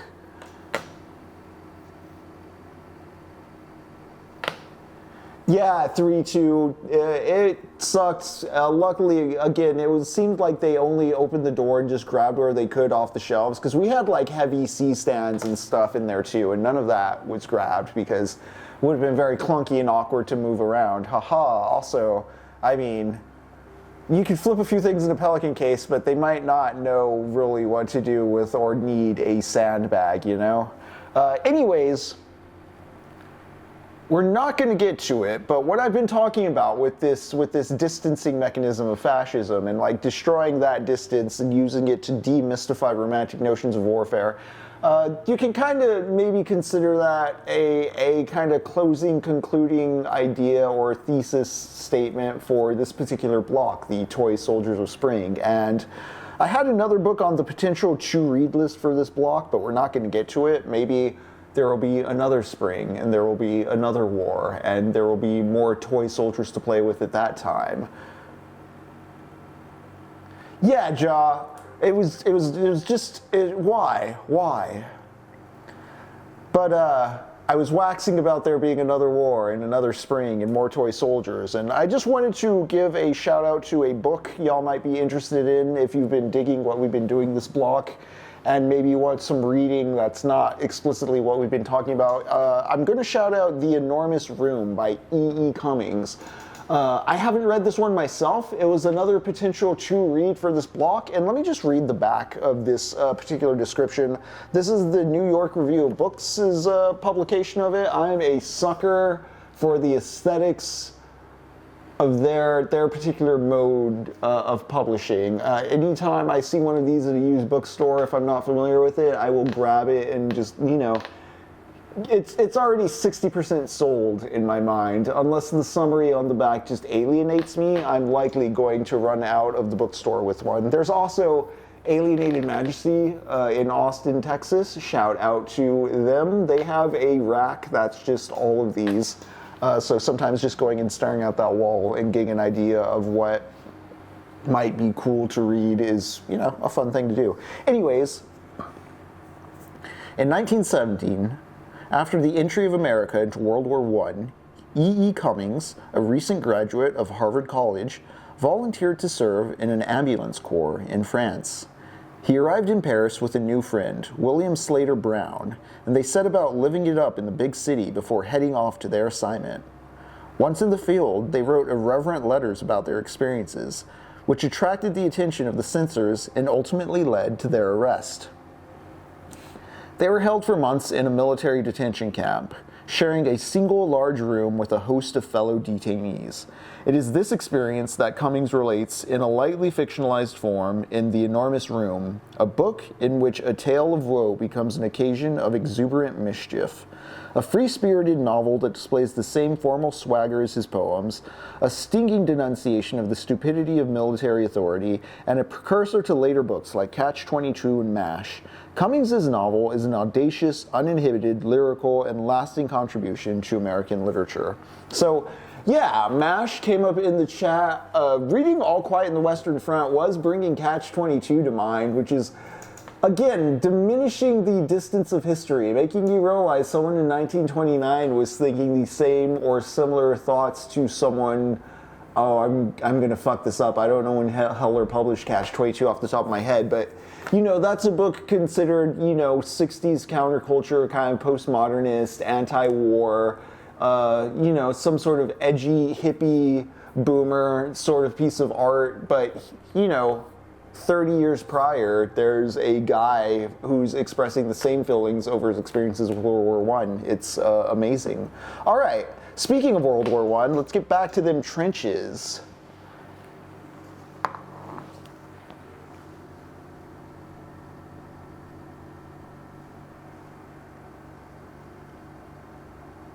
Oh, of course the controller. Whoops. No, Microsoft. I don't need to do that. Oh no. Don't look at my desktop, I'll be embarrassed. Oh no. All right, let's explore this spooky fortress. We have the key to the basement. We just opened it up. I think I optimized my inventory. I made a molly, which I wasn't expecting to do. I was trying to make a disinfecting bandage. Instead, I've made weapons. I'm doubting my own sanity. I think I'm just kind of killing indiscriminately whatever I come across in this place, and that may not be cool. If that is the case, it's pulling off a "you're the monster now, aren't you" thing in a way more sophisticated than Spec Ops: The Line. But again, I think the strength of Spec Ops: The Line was much more the way the gameplay led you to lead from behind. It felt like a very Black Forest Ham mentality. I enjoyed that. I enjoyed getting into that space of being a middle manager in a conflict rather than the direct John Campbell hero.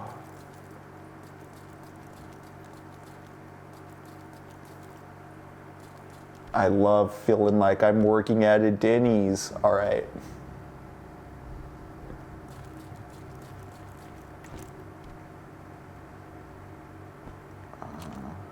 Right, I have a lot of rifle bullets.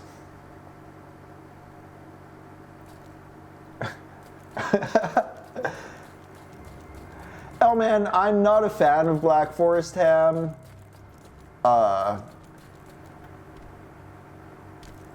I think turkey is the superior cold cut meat. I think ham is weak, salty. Oh, there's a lot of gas in here, isn't there? Am I gonna get out? No. Oh, okay, okay.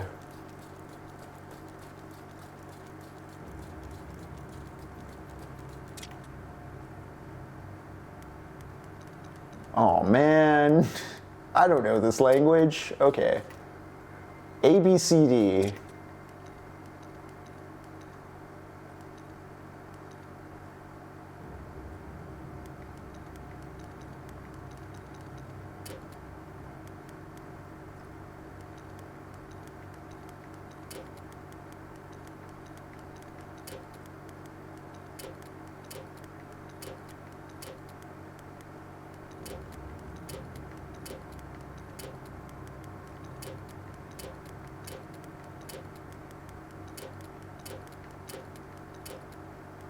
Okay, okay.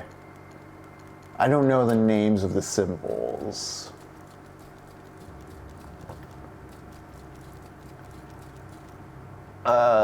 Any of you friends see the movie Friendship? I know 3-2 did.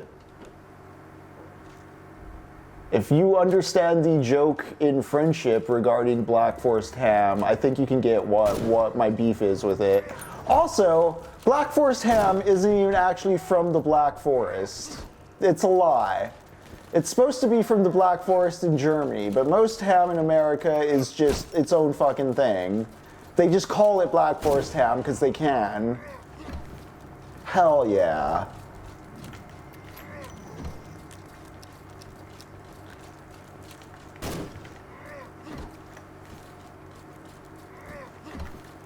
Yeah, I actually like fighting these dudes a lot. It's like the Black Knights in Dark Souls where it's like, oh yeah, they'll kill you for sure.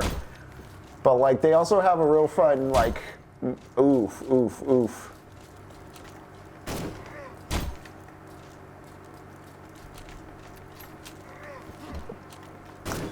It's real crunchy, the dodge and weave. It's like a boxing match, you know?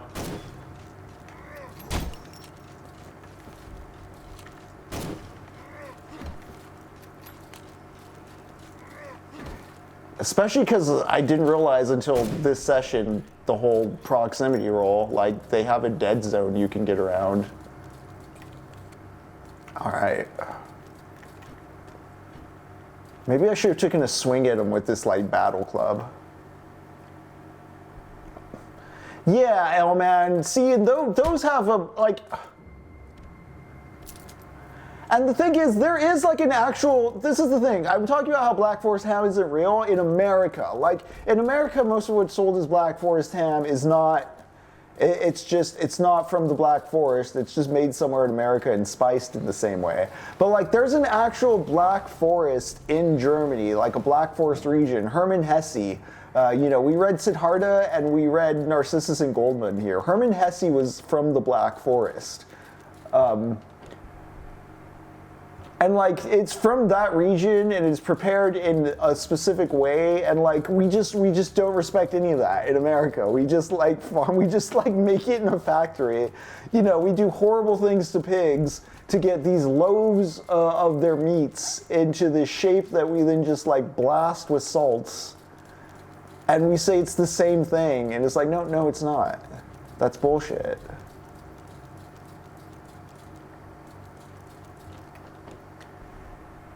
It's just an empty bullshit meat.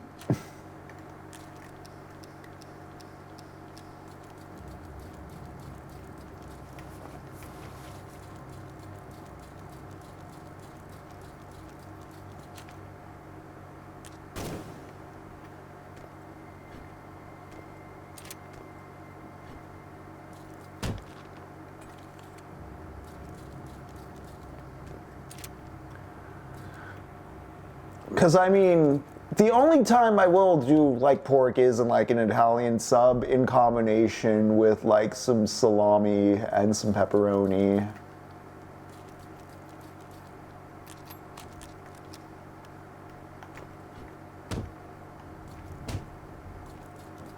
Do I want to go back up? I kind of want to keep exploring down here. Although, yeah, locked from the other side. It might be cool. It might be cool.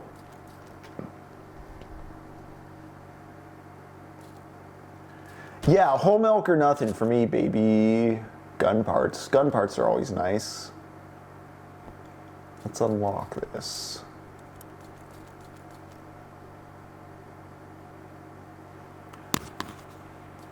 Ja, what sauces do you put on there? Do you put any kind of mayo? Do you put any kind of vinaigrette? Anything tangy?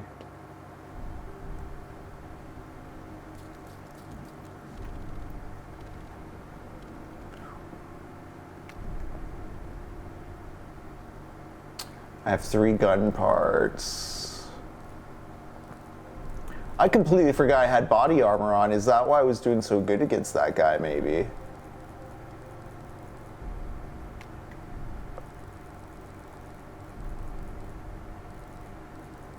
Oh, he sells artillery shells too. Okay.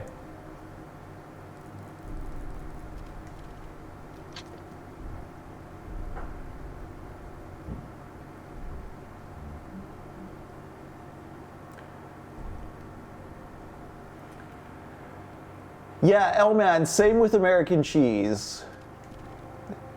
It don't melt.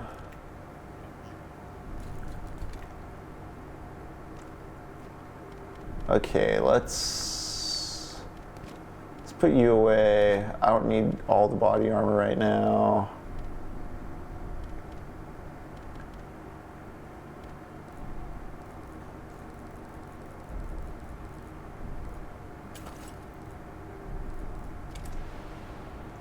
Alright, I'm just gonna save since I opened up that shortcut, but I really just gotta keep exploring.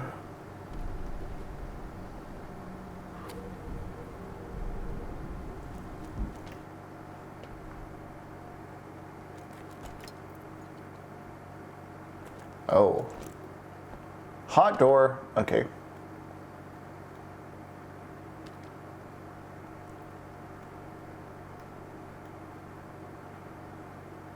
Okay, there's some spaces I didn't explore over there for sure.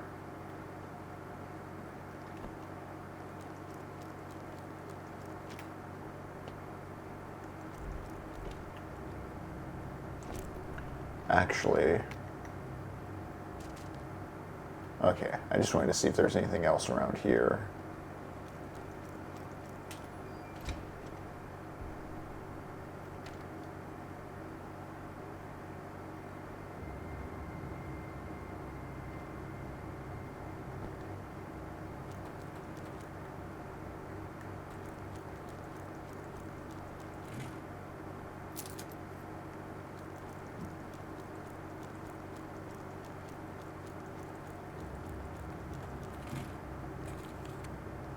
Cigarettes. Yes. Kill those damn rats.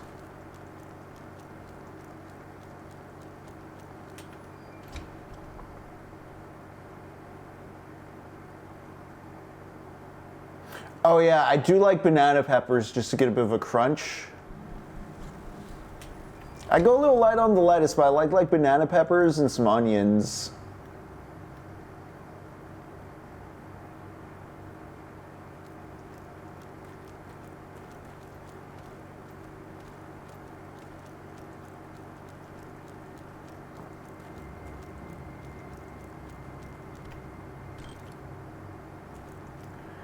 But it'll usually be some kind of smoked ham that's not just a black pepper.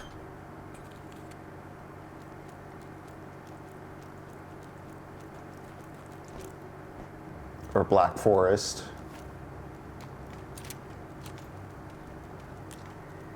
All right, I said I need to use more bullets. Nice.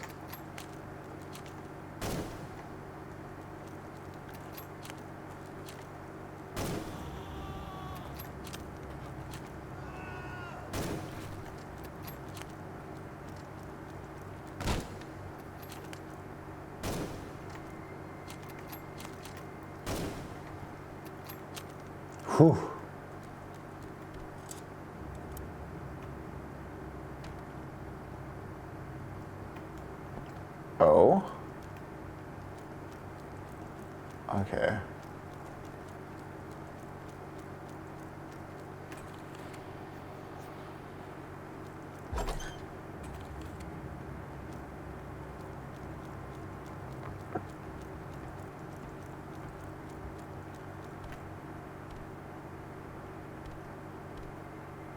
Yes.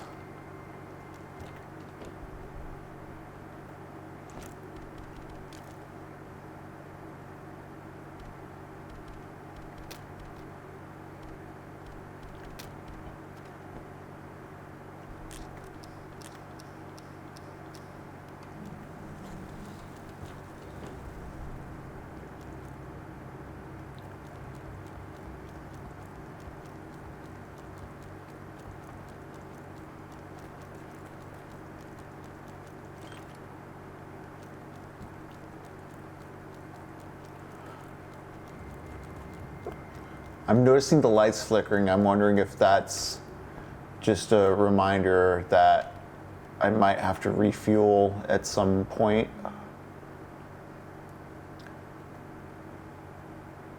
All right, where do I want to go? There's a lot to cover here. Maybe I do go back up first. Although I kind of want to exit south here just to see.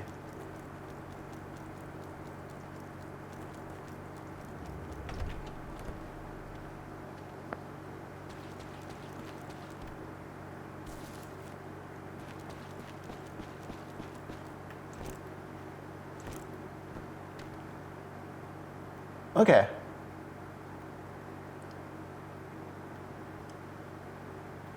And that takes us right back to inventory. Right, there's that medicine storage room where I can drink heals, but it's limited. All right, let's go to the item box. Let's go to the item box over here. There's like a puzzle room there too, but I believe I already solved it.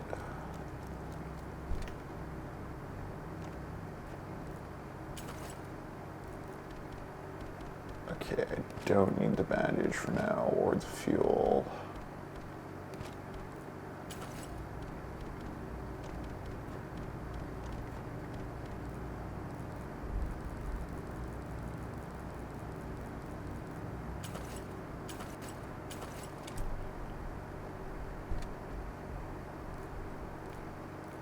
I'm gonna use the artillery shell really quick.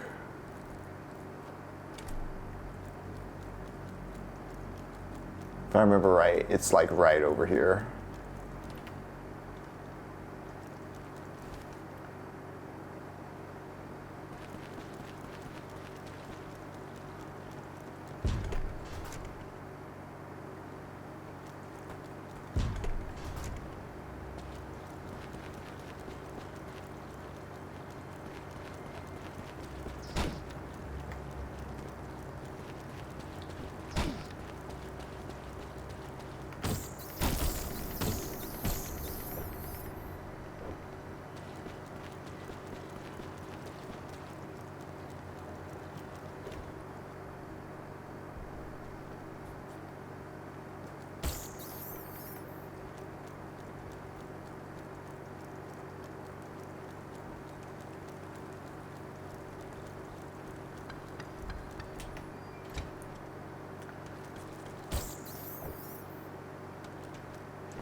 Who knows if I'm doing the right thing?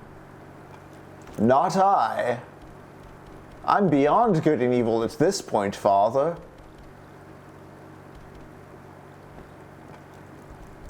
Oh, let's go see if I can heal this gas situation I got going on here.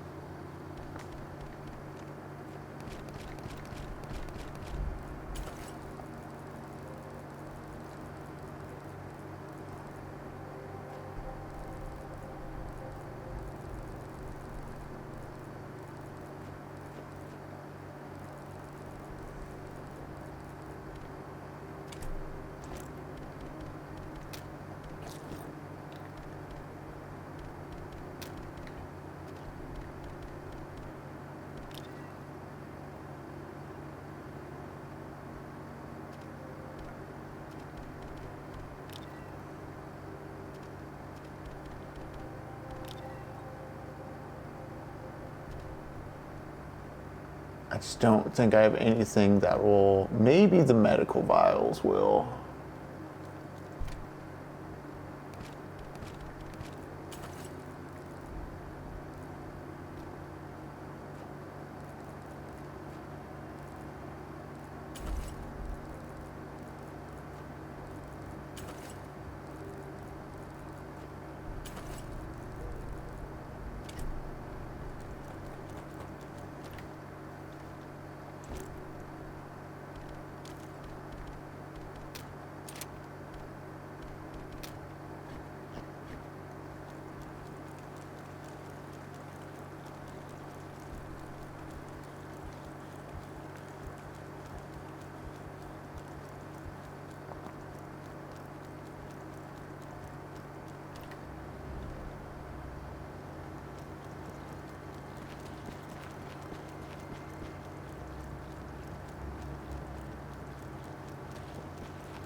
Cool. We've opened up quite the circuit here.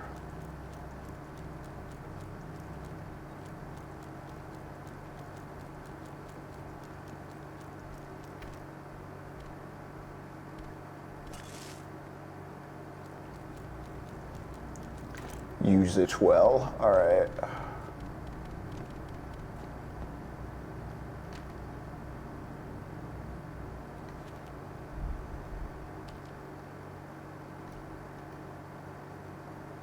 Right. A, B, C, D. Need to figure that out. There's a whole nother floor. Yeah, there's still a whole lot of this place to explore, so let's get back to it.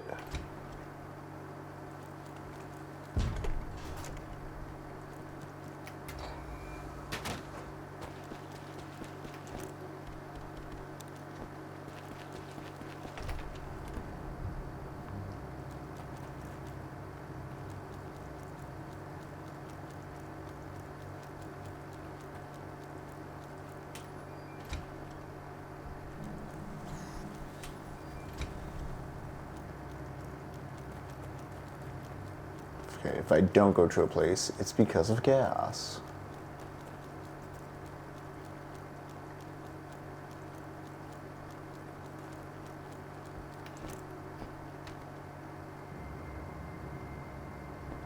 Like, I think that place, right?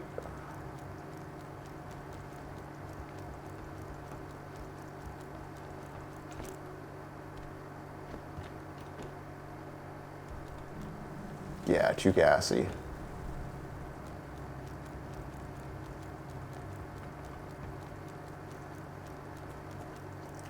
I do tend to go very slow on these types of games on first run through just because I'm being so meticulous about corner licking or like double checking areas I thought I may have cleared. Again, the paranoia of the thing. And navigating that is kind of the fun of like a survival horror game to me.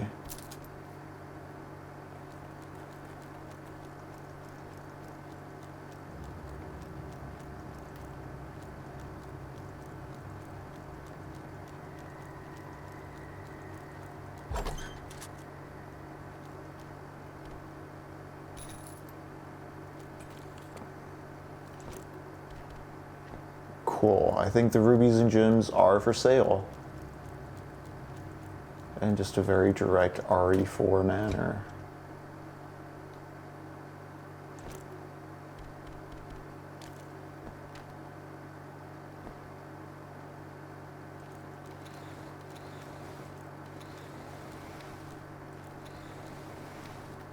Is that a friend or a foe?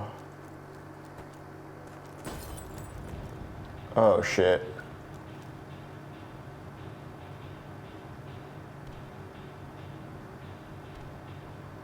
Yes.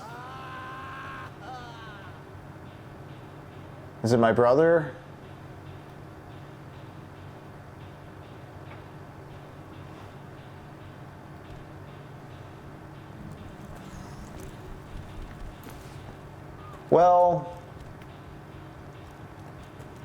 Much like All Quiet on the Western Front, in which the friend whose foot has been amputated is clearly on the way out, they want to use his boots. They can't, they like, his other friend doesn't have a means of getting more boots. Oh shit. And it's like, hey buddy, can I have your boots? You're going to die anyways.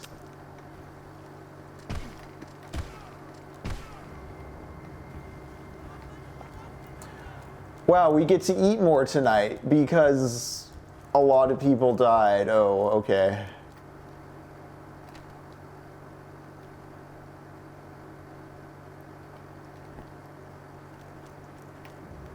That kind of consistent tension and contrast. For being only 2 chapters into the book, it's been a masterful just setting up of like, this is what I'm about, this is what this is going to be about. Are there any questions? No? Yeah, welcome to the ride.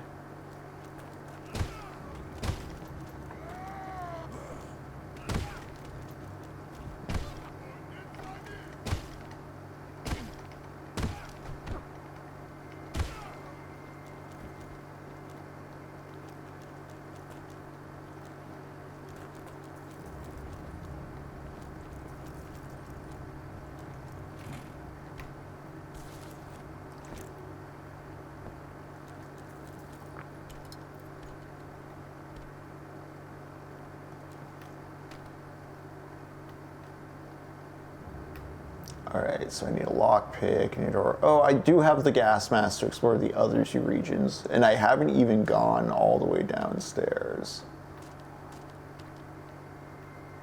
Although maybe that leads me to the fire area? Looks like it might.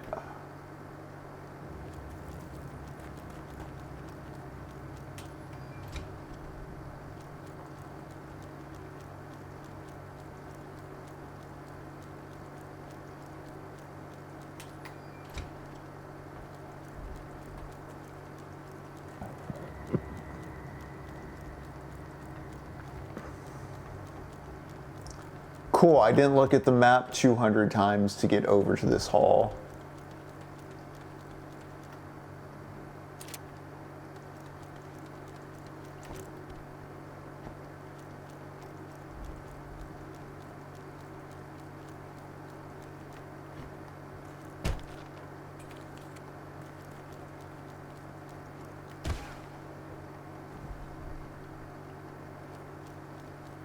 That dude was gonna shoot me, right?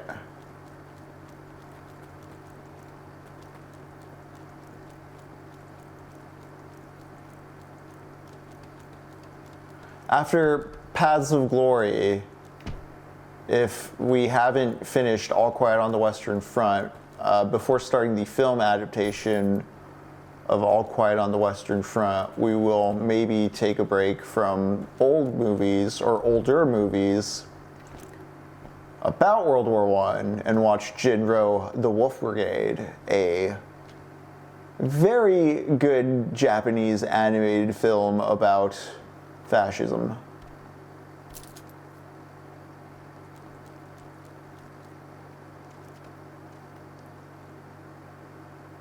Kismati Zari. Oh?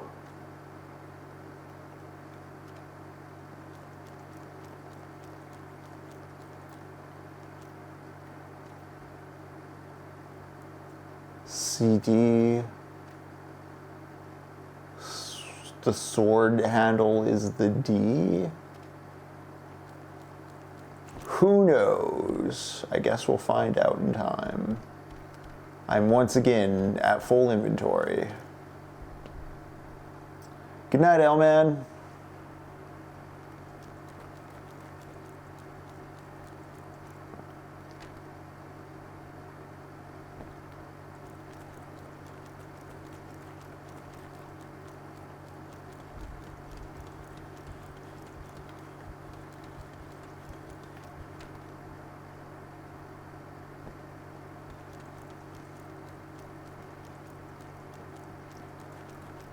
This is where I killed that man. Yep, his body's still there. Not gonna think about it.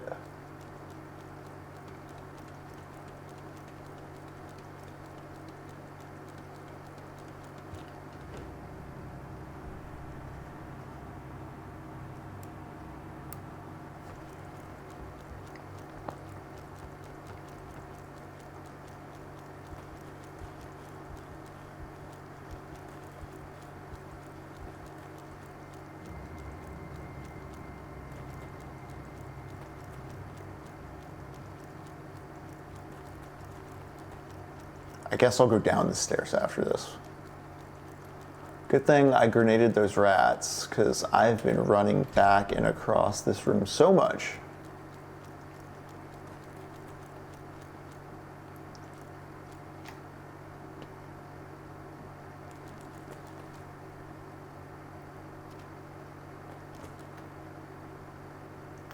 CA.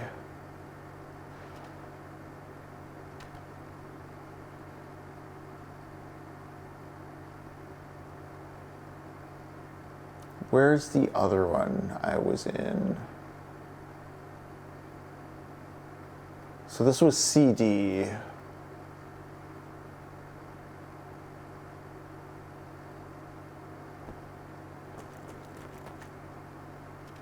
The soldier's A. All right, I'm going to make some notes in the chat here. I'm thinking this soldier guy is A. And the sword equals D.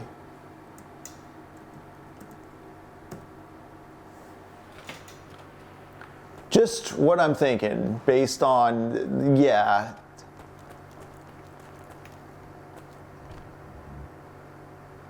Oh, I need that small key. I'll be back for you.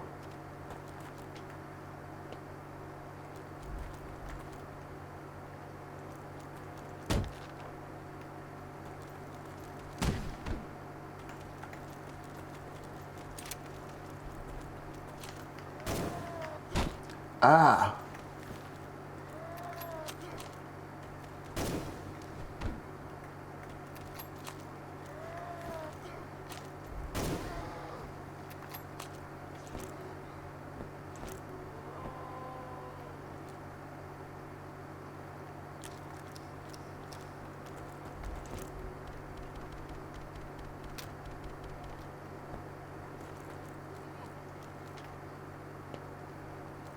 Yeah, they make such horrible noises as they go down.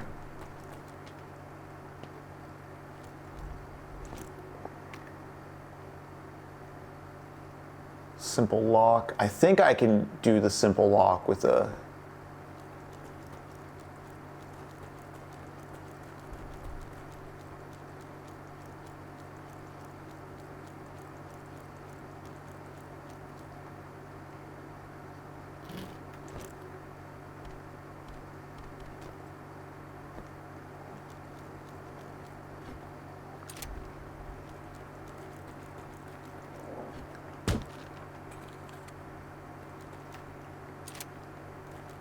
Yeah, I think I should be shooting way more people. Okay, so this is the metal. Oh, there's a grenade there too. C, okay.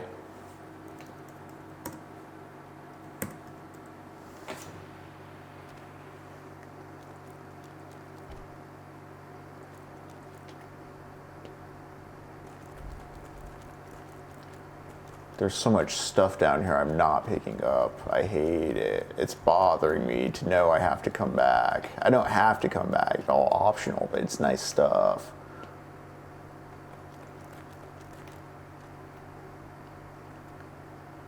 Oh, is this the lion head?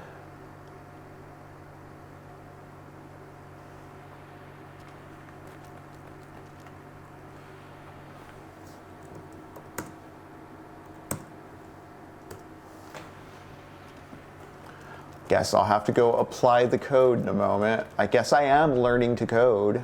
All right.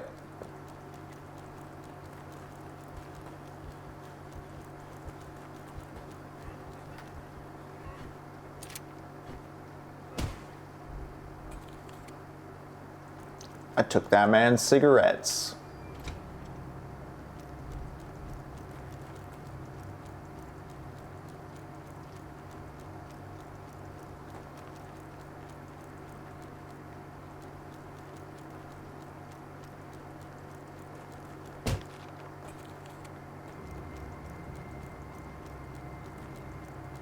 I just had a hunch those were there.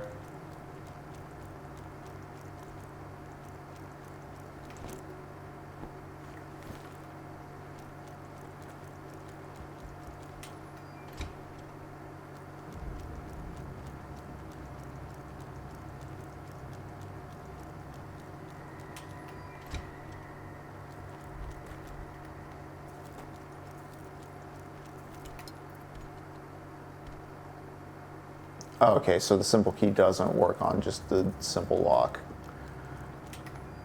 I thought it might be a choice thing, but I guess not. Let's see if we know the code.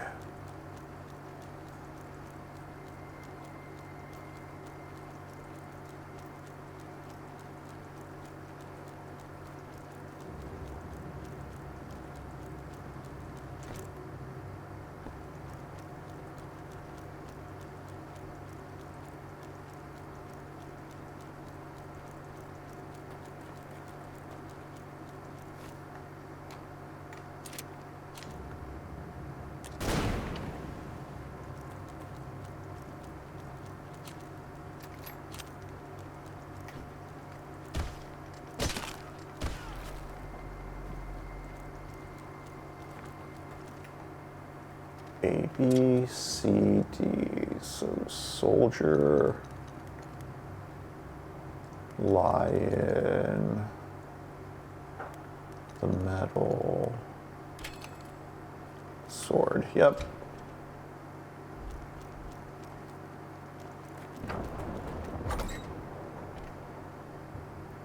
Oh, hey, a lockpick. Nice.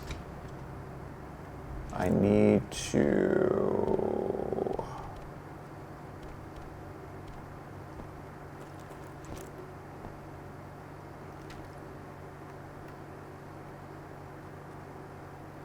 reconcile. All right.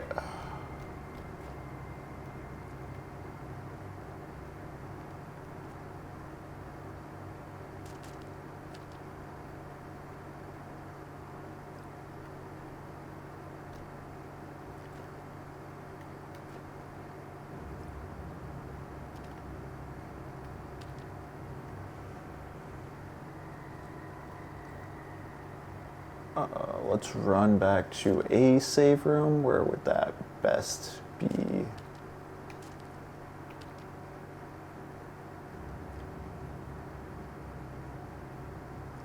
Okay.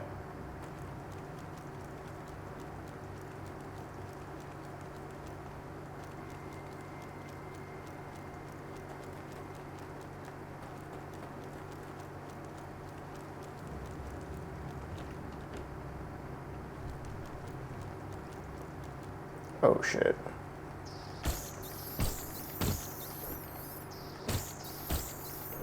Cool, they all missed.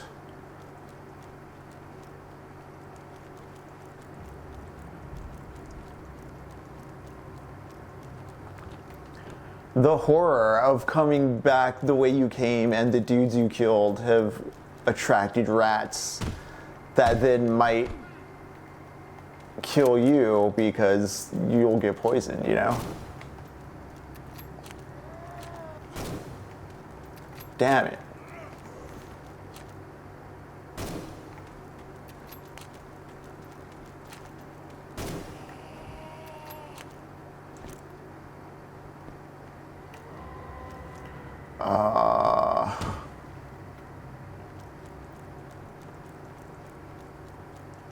Very similar to Spec Ops in the way the dudes suffer and you're still permitted to enact the final blow, as it were. All right, cool.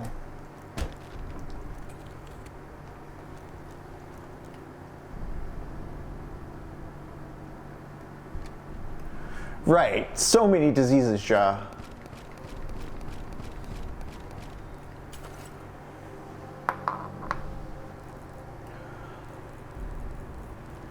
All right, I actually need to relieve myself, so I'll be right back. We're gonna go take a quick break, and then I'm gonna remanage the inventory. And you know what, we're probably gonna go a little late tonight, just to give you a heads up on that. I'm really curious about this mansion, and yeah, why the fuck not? So you know what, we're going on break. See you soon. All right.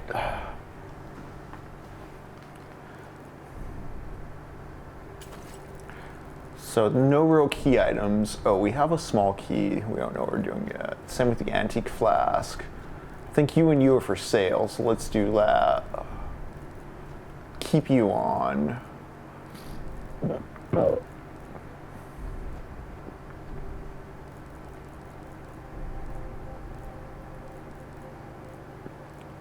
My poor raiding club. All right.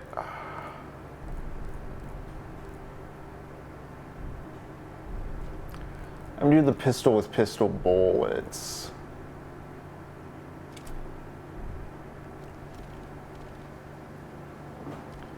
So first off, let's sell off our stones.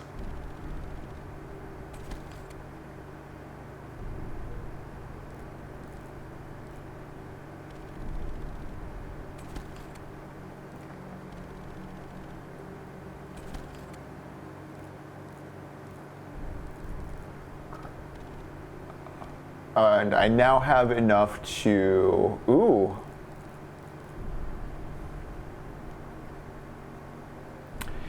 Permanent gas mask slot is pretty tempting. Permanent lighter slot. I haven't been using the lighter enough. Permanent torch, permanent now. Just more, I just want a larger bag. I'm gonna go with the larger bag. And then the ammo pouch. And some gun parts. This is war, Jaw. All right. I now have 5 gun parts. I'm really curious if I max out capacity, like, just 99 bullets. That seems like overkill, if anything. I wonder you can max out on.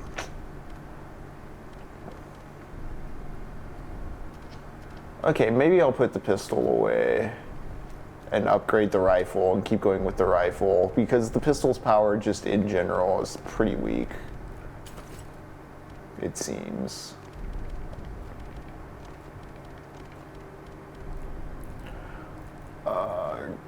Oops.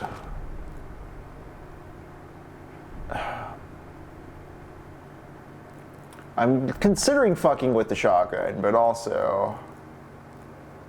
Oh, wait, actually, don't I just mix B and C? I don't have any chemicals yet, right?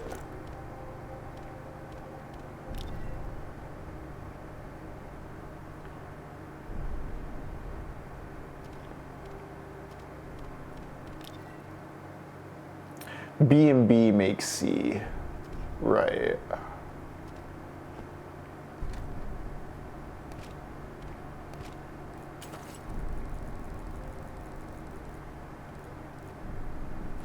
I do need you still. My guiding moonlight.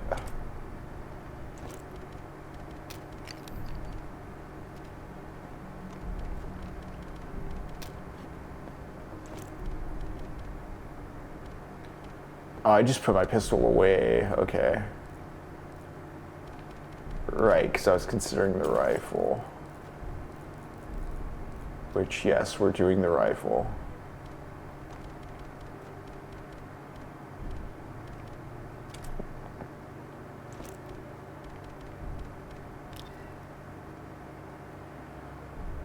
A drawer of some sort somewhere.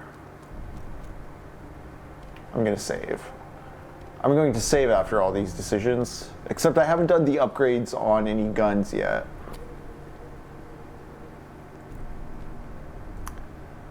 This loadout is Spartan. Kick.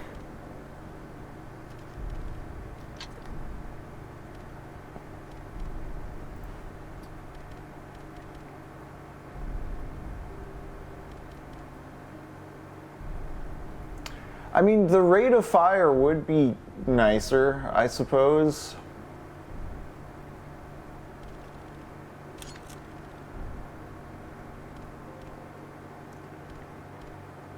You know what? Why don't I dump stuff in the shotgun if the upgrades are going to be this kind of...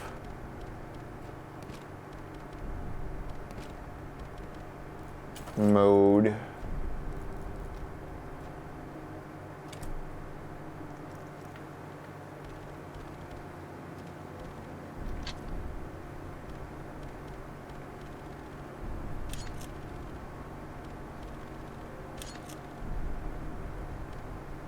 Yeah, you know what, why not?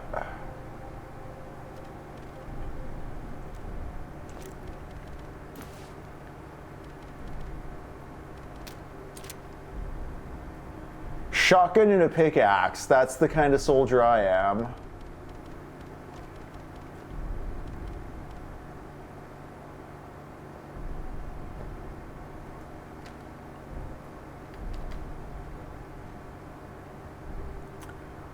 All right, now that I have the space, I can go grab the lockpick and those those extra items if I want to make that trip. Okay, let's go for it.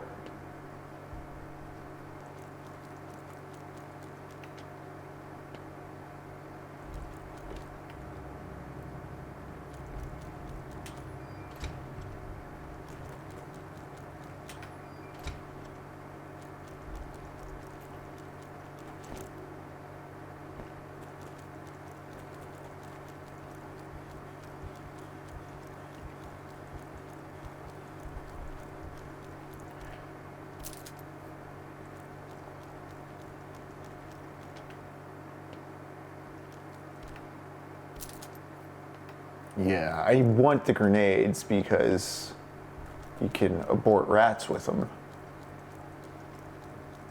And as we have said before, the official techno-poverty stance is we are pro-choice.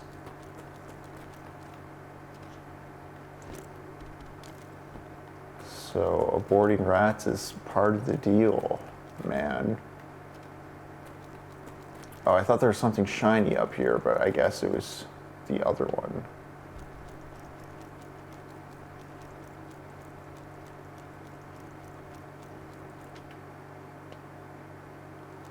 Nope, already got that. Look at me having a minor Alzheimer's moment.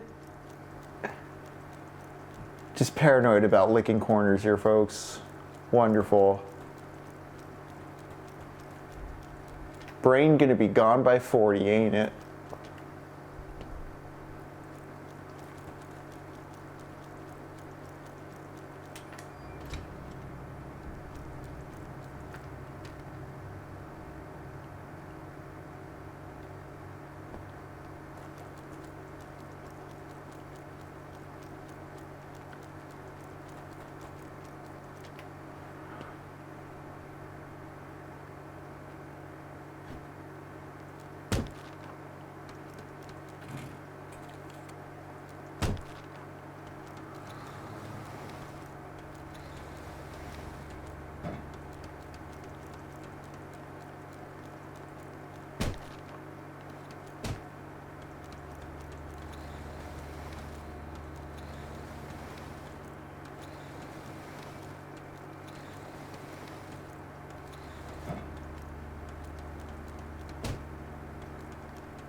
Oh, I see, I see.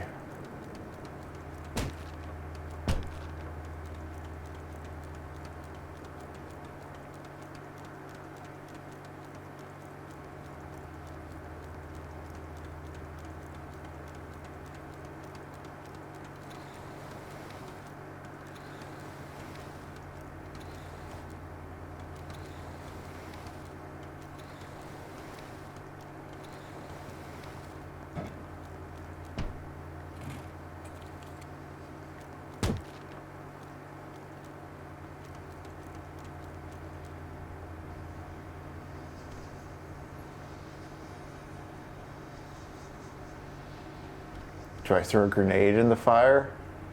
Nope. All right. Okay.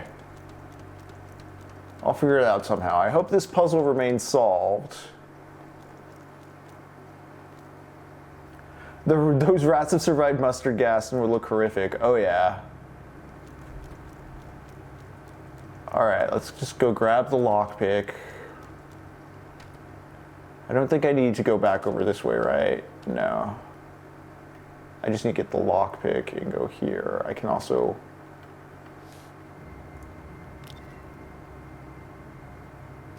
Yeah, I can remove you. I can remove you now.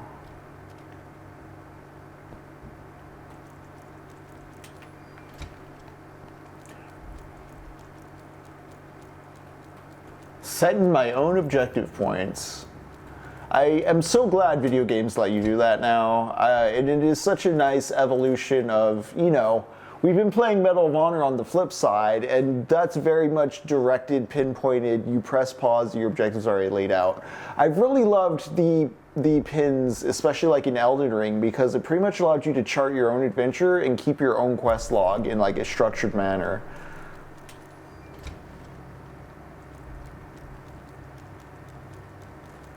It adds a layer of autonomy, even if it's illusory, because it's, you know, remember at your own ability and urgency.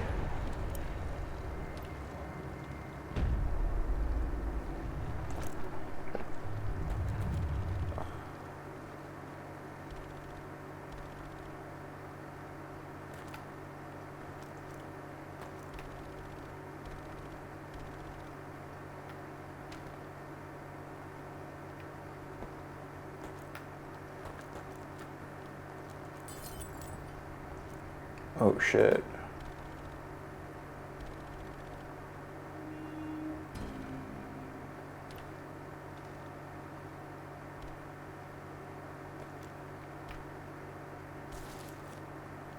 Stimulants?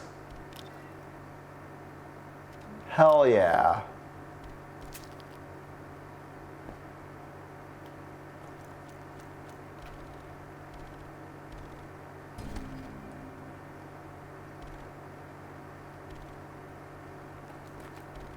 Sharing is caring.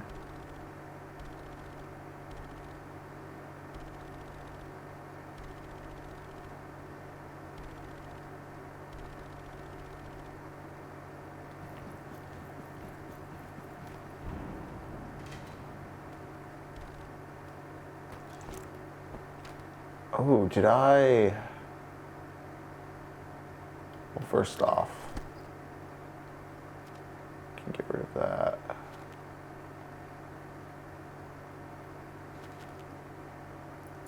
Back to the front line, eh?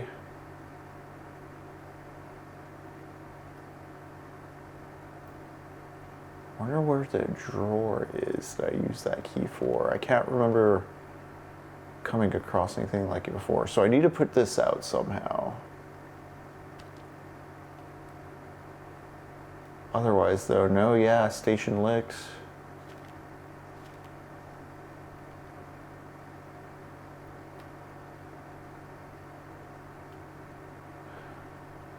Mining office, locked drawer. Artillery, got it, got it, got it. Shit, okay. I go all the way south and I get to this locked drawer. I want to do that because my impulse is always like the story thing's gonna lock me out of going back.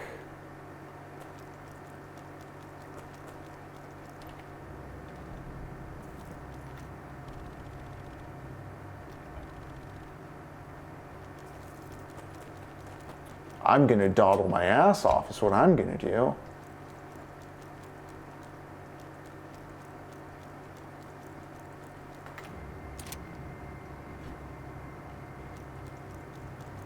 There might be shotgun shells waiting for me, you know? Did I just run through that guy? Oh, this isn't the way up, okay.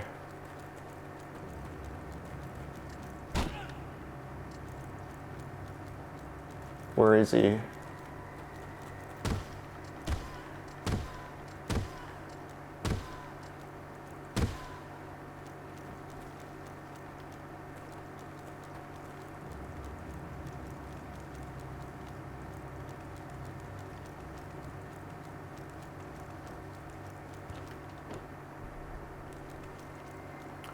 Rats.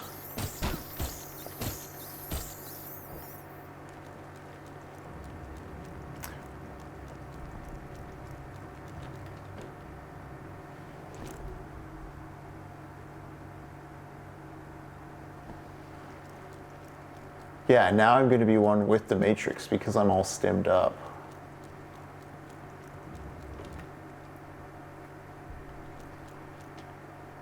Let's see if this run back is worth it, baby.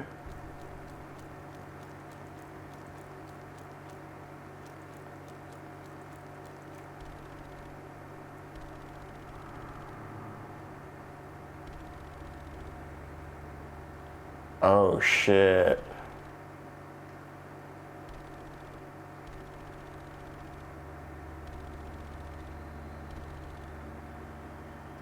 I don't get a name or anything. A little creepy.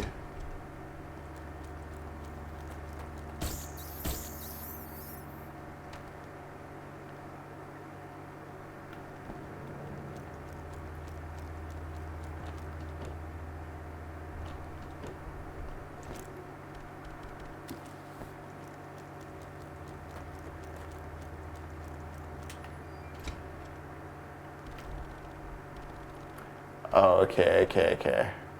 Same dialogue.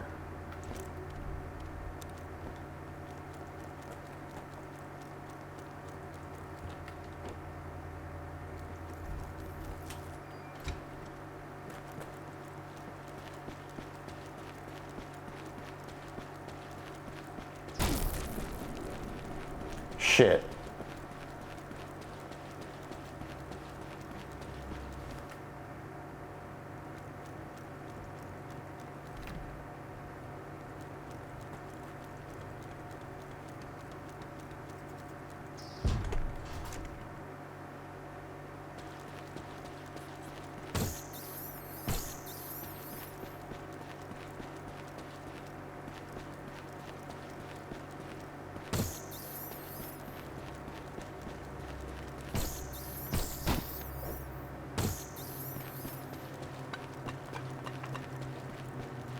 I think I'm going to use the last of those ointments, gang.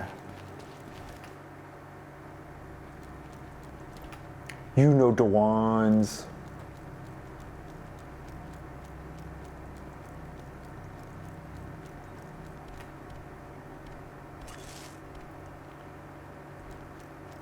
All right.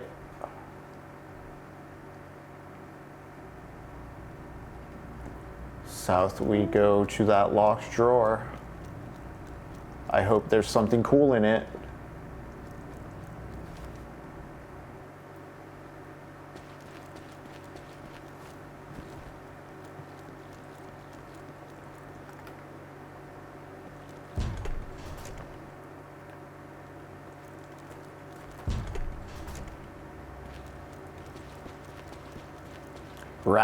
Rats eating corpses, rats eating corpses.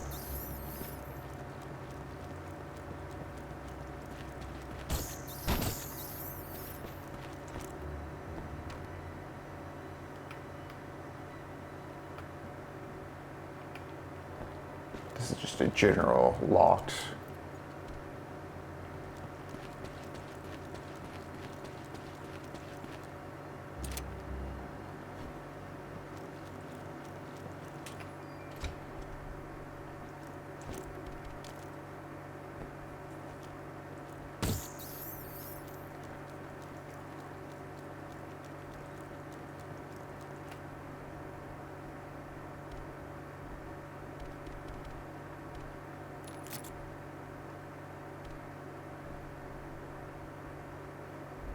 Ooh, a special drawer.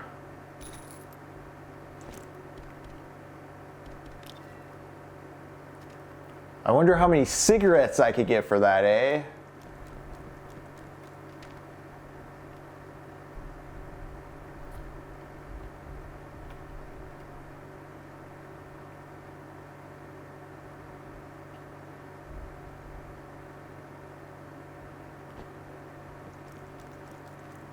I wonder if that will help me get another one of the artillery bullets.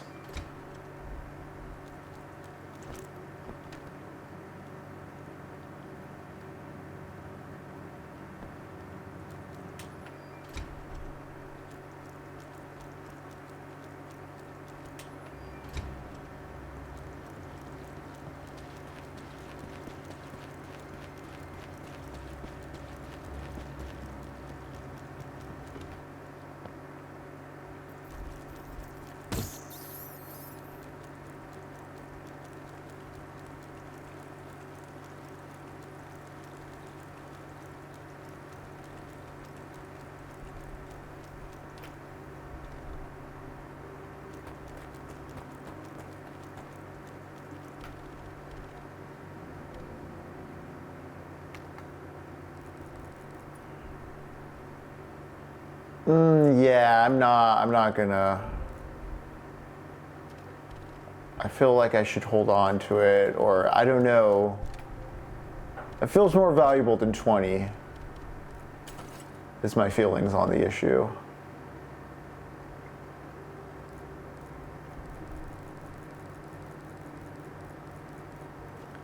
Maybe I should keep it on me. Maybe it'll do something special.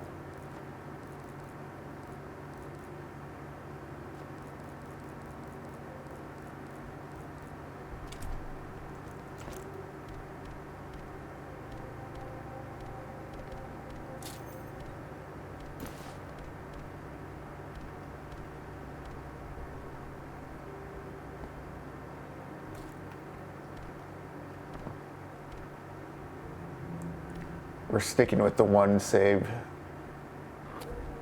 mode. All right, I guess let's go initiate the battle of whatever.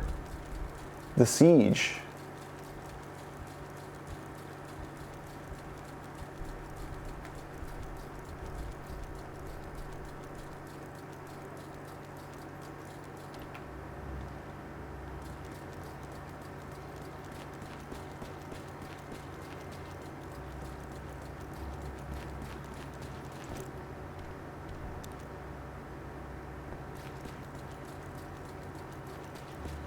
Is it getting darker, narrower in vision? Oh, it's the gas mask, isn't it?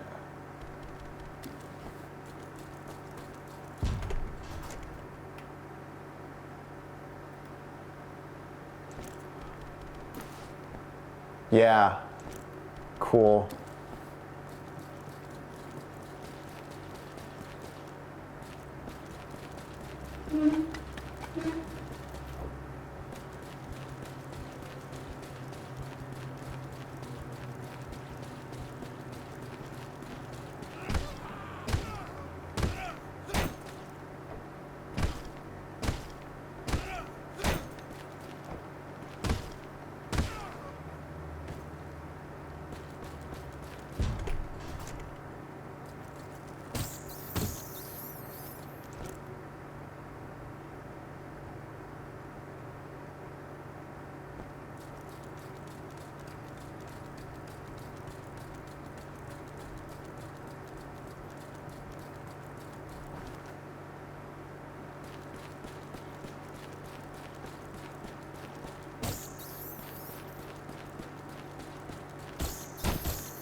Of all the Metroidvania stuff this has been putting in my head, I think the one it's closest to is Castlevania 2.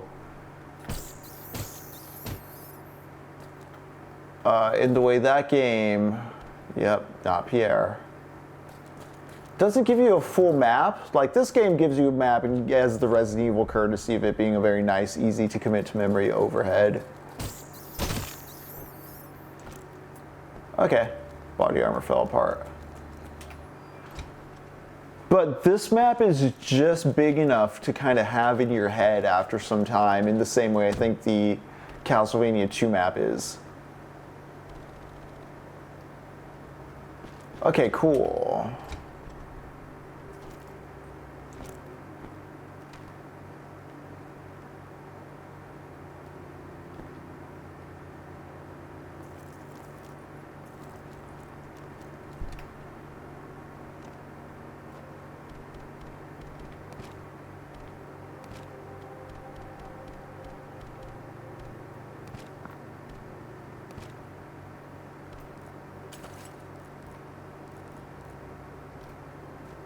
I'm gonna need my rifle for sure.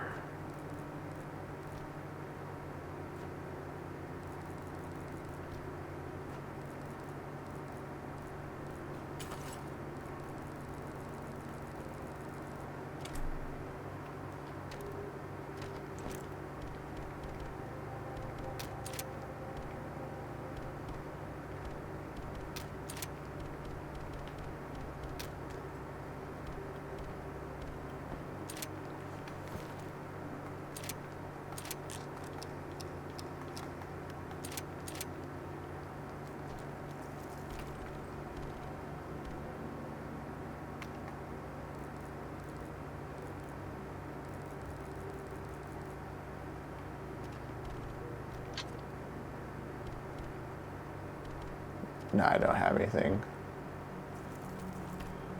All right, let's go into battle.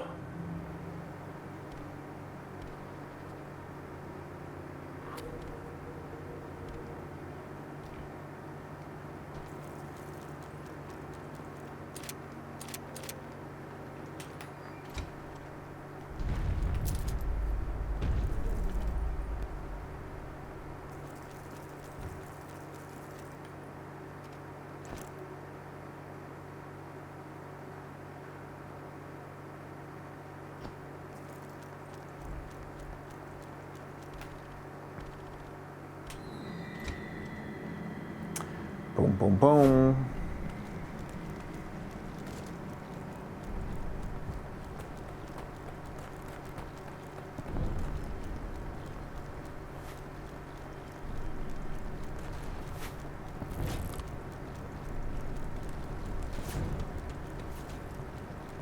Should I have loaded those artillery shells but not fired them, and then they'd get fired now, I wonder?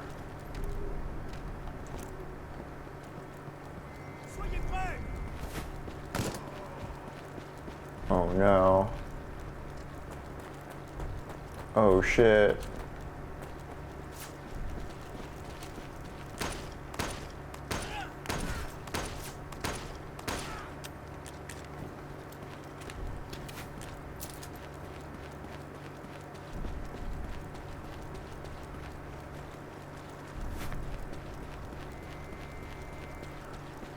I keep stepping in the dirty water.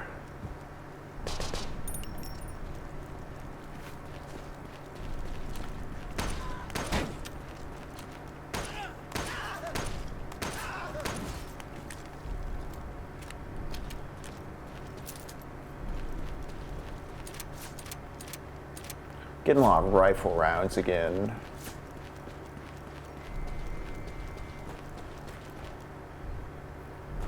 There's a shovel if I need it.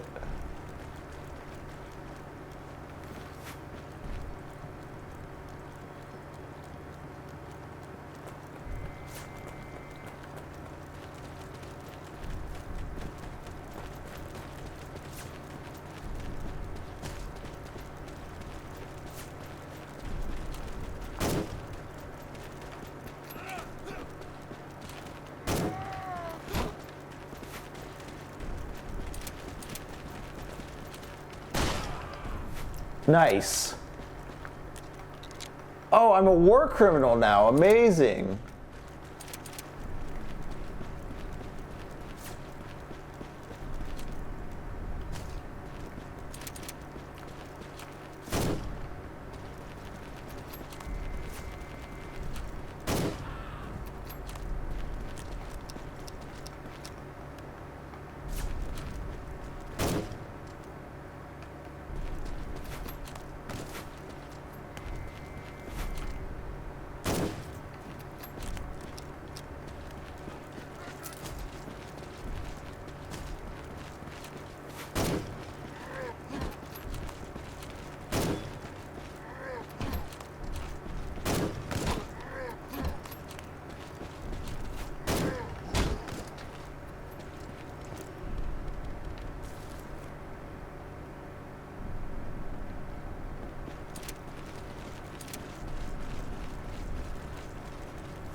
That was a waste of a shotgun shell.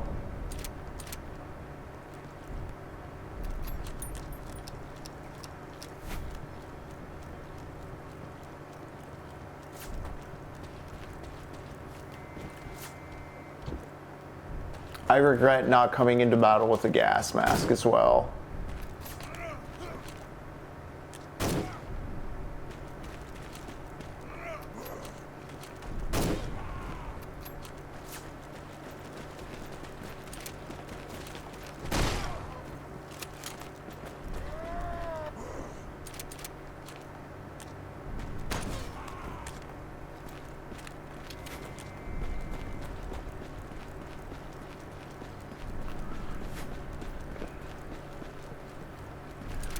Ooh, I'm not even gonna...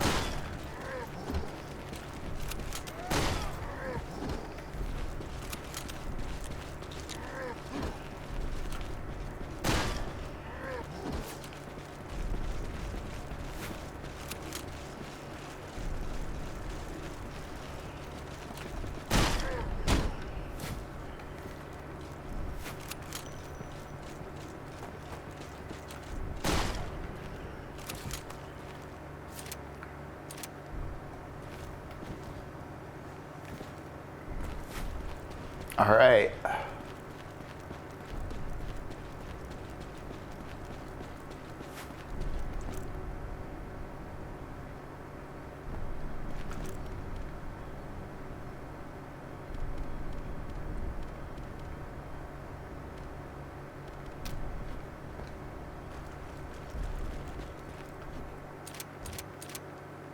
Oh, cool. We survived.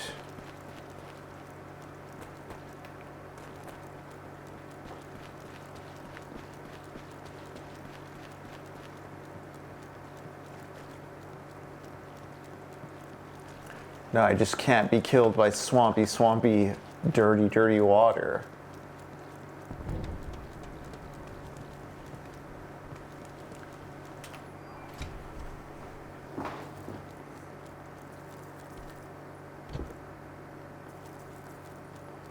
All right, where do I...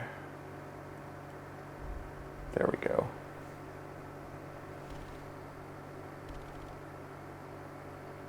I was just kind of in the shit, man.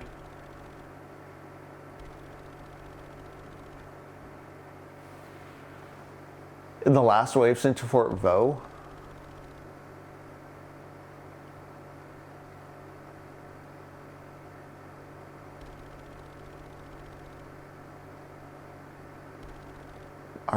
My brother sent the message. We're taking back a fort. Oh, special conditions make me the only person who can do this?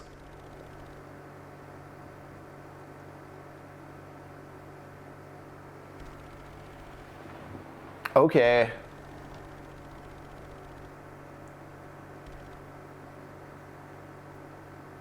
The southern door I saw earlier.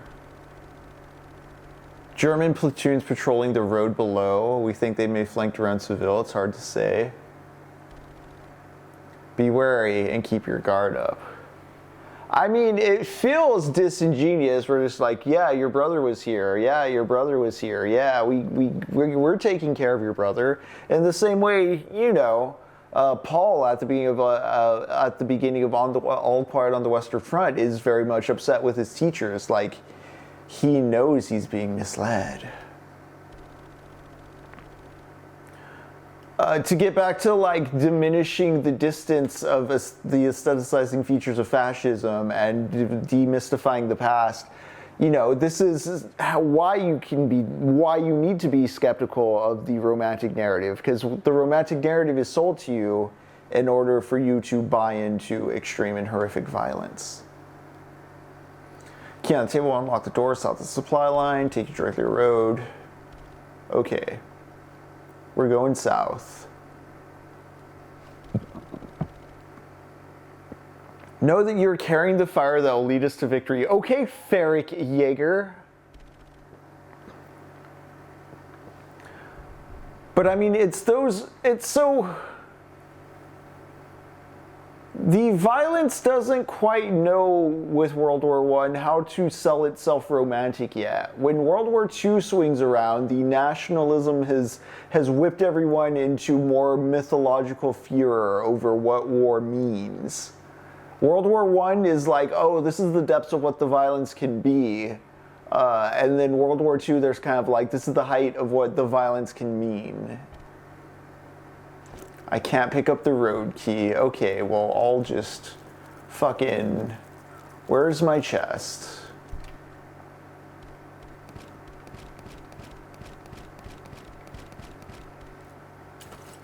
I wonder, I'm curious if I get anything for holding on to the onyx throughout the game, or if there's a point to use it. Because I've already sold the other crystals.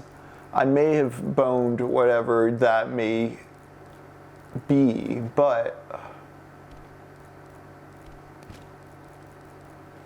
nah, we're just gonna stick to the raw dog, one save file, no backups. I will maybe sell the Onyx down the line, but not today. We're gonna travel with a rifle. Travel with the pickaxe. Gas mask. I don't have any healing items. I don't need to take the pistol with me. You can see the ingrained Resident Evil experience in my willingness to not stock up on every damn weapon out of anxiety that I'll need to do lots of shooting.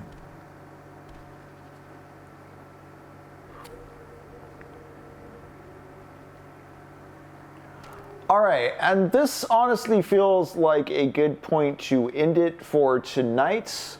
We'll be back Monday with more All Quiet on the Western Front for sure.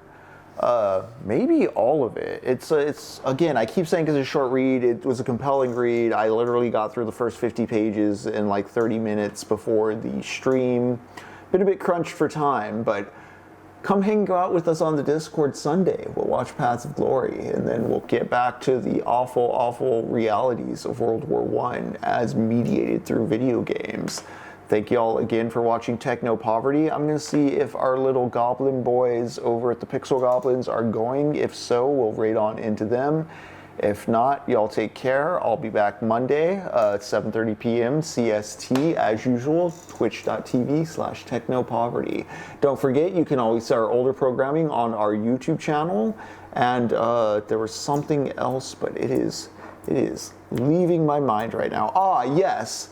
If you're more nostalgic for a more romantic war, we're still playing Medal of Honor on the flip side. So if you haven't caught that, you can catch it on our YouTube, or it may be irregularly a Tuesday or Wednesday or Friday stream schedule. Pending, yada yada. Y'all have a good night. Y'all take care. Forehead kisses.